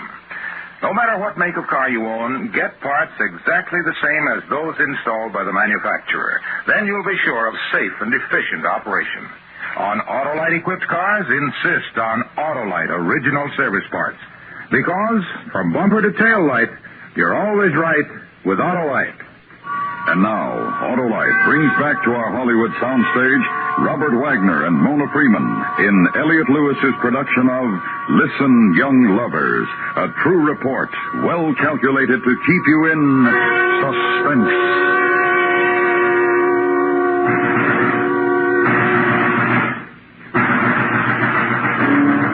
Betrayal. Escape to freedom, which was a thing of loneliness and of sobbing and of storm, halted now.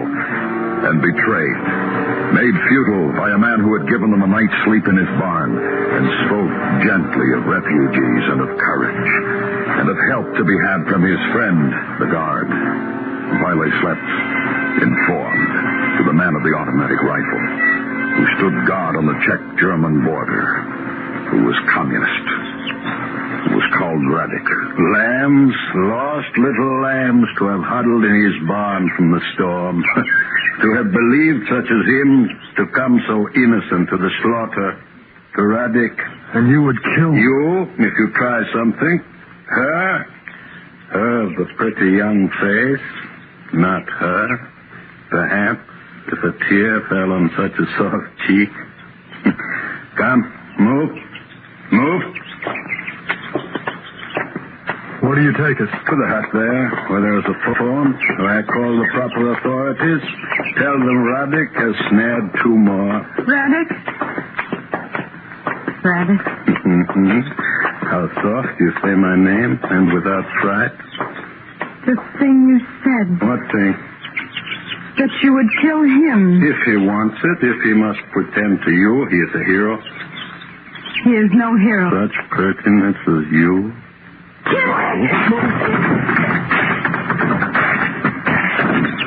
Run, Mulata, run!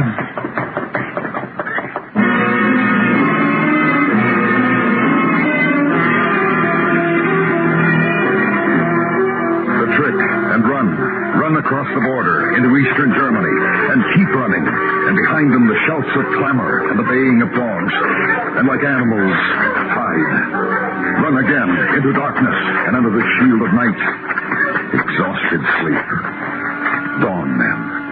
And the highlands of eastern Germany to walk. And the forest of Bommerwald. Dangerous to walk the roads because they spoke no German. Therefore easily recognized as foreigners. Easily arrested. And not dare ask for food. But walk where wilderness is. Wander the bogs of Grindelwald. And dig for food. Henrik, I have found another. Good. So you'll have a feast. Here, Mulata, under the tree. Shelter, warmth, food, and with my love. What more to ask? Freedom. Eat. I do not want to eat. You must. These berries and garnished with roots, and after we will hunt for... Lie close to the ground. Very close. Do not utter a sound. Breathe into the earth.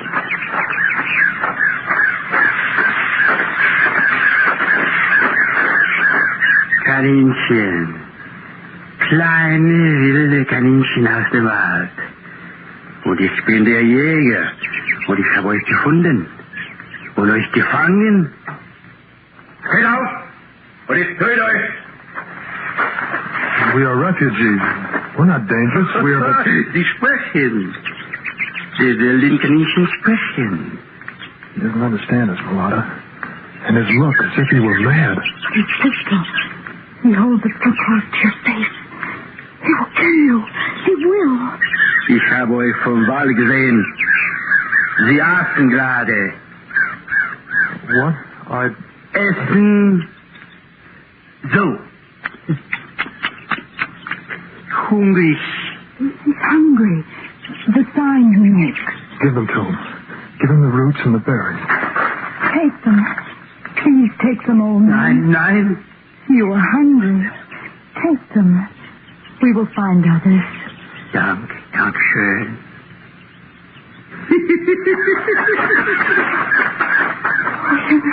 Hold me. Hold me.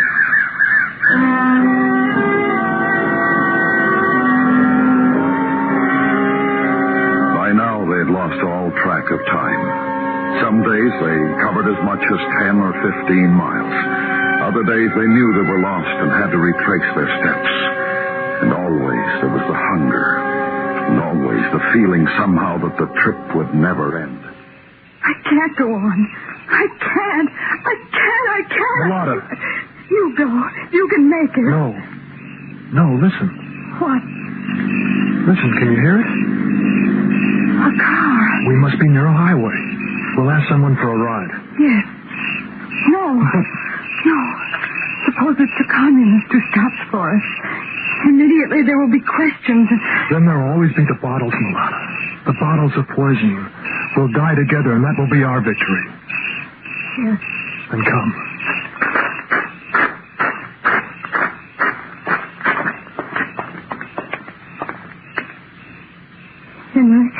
Yes. Pray? Yes. Was there ever such a prayer? That a vehicle should come by? That the driver of the vehicle be not a communist?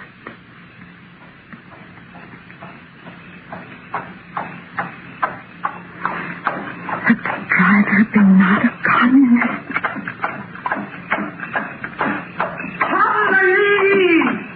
Please, will you give us a ride? Sprechen Deutsch?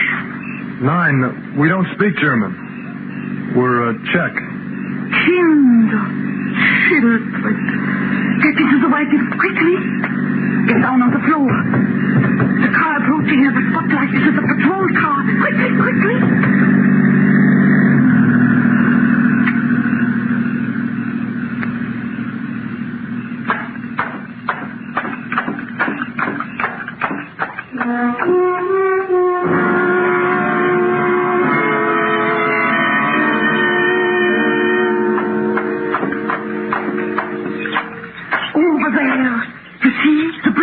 Yes? It is the best time to try to cross it. Now, dawn. We don't know how to thank you. Driving all night. Oh, it is I who should thank you. To have given me the opportunity to help kindle whatever flame of protest. Now listen. Take advantage of the trees along the road. Go from one to the other. Then the bridge. And then the American zone. Then freedom. God bless you both and be at your side.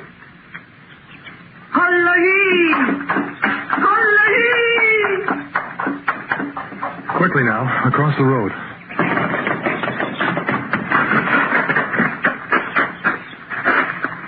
Now, as the woman said, from tree to tree. Yes.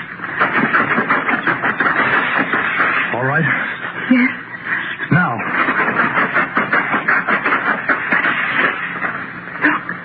Look at the bridge. Guards. 2 guards. Russians. Walking the post. And across the bridge is freedom. Across the bridge is life. Yes. While the guards are walking away. Yes.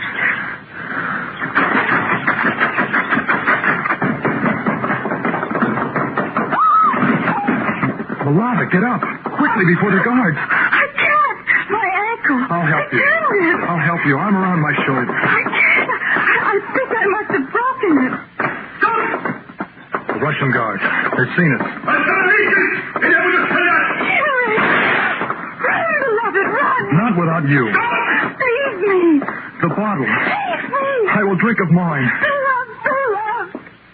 No separation. No torture. I will drink of mine. Moja restaurant. Пошли со мной. Hey, what's happening here? What's the matter? Amerikanцы. 2 young people. Too much whiskey. Yeah? What do you think, Sarge? Well, they're on our side of the bridge. Please? We'll take care of them. But they are our people. Our side of the bridge, Commissar. You see the mark on our side. But carry the girl, Nolan. I'll take care of the guy. Knock it off, Jack. Our side of the bridge. It belongs to us. What's the matter, sis? Too much of the booze? Boys. What? Sarge. Yeah? Poison. She said, yeah, the guy, too. Come on. Let's get a move on.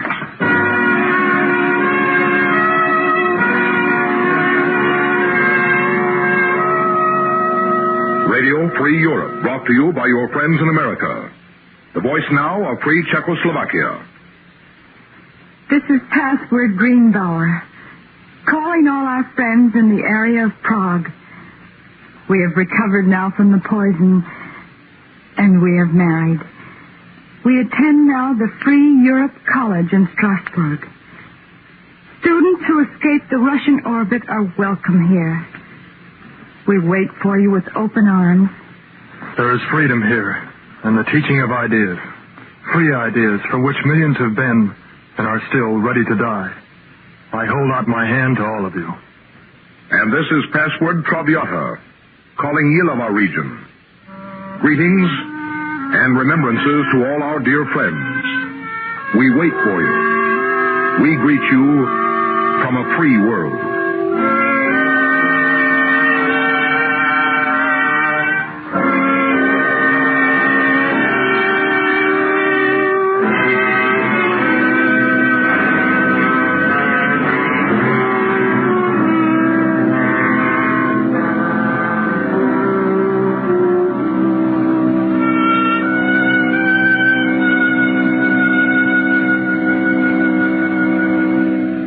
Suspense, presented by Autolite. Tonight's stars, Mona Freeman and Robert Wagner. A few weeks ago, the $100,000 Autolite family charity drawing ended. Since then, 47 regional drawings have been conducted under the supervision of member clubs of the American Automobile Association. Tomorrow in New York City, the national drawing will be held.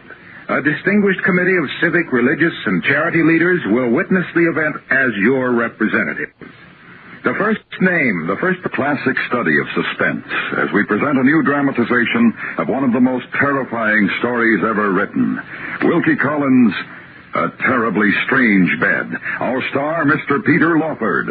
That's next week on Suspense. Suspense is transcribed and directed by Elliot Lewis, with music composed by Lucian Morowick and conducted by Lud Gluskin. Listen, Young Lovers was adapted for Suspense by Morton Fine and David Friedkin, from the report of David Camelon. Featured in tonight's cast were Sam Edwards, Frank Goss, Larry Thor, Joseph Kearns, Steve Roberts, Harry Bartell, Lou Merrill, Jack Crucian, Edith Angold, and Jimmy Eagles. Mona Freeman appeared through the courtesy of RKO Radio Pictures, and Robert Wagner may currently be seen co-starring with James Mason and Janet Leigh in the 20th Century Fox picture Prince Valiant. And remember, next week, Mr. Peter Lawford stars in Wilkie Collins' story, A Terribly Strange Bed.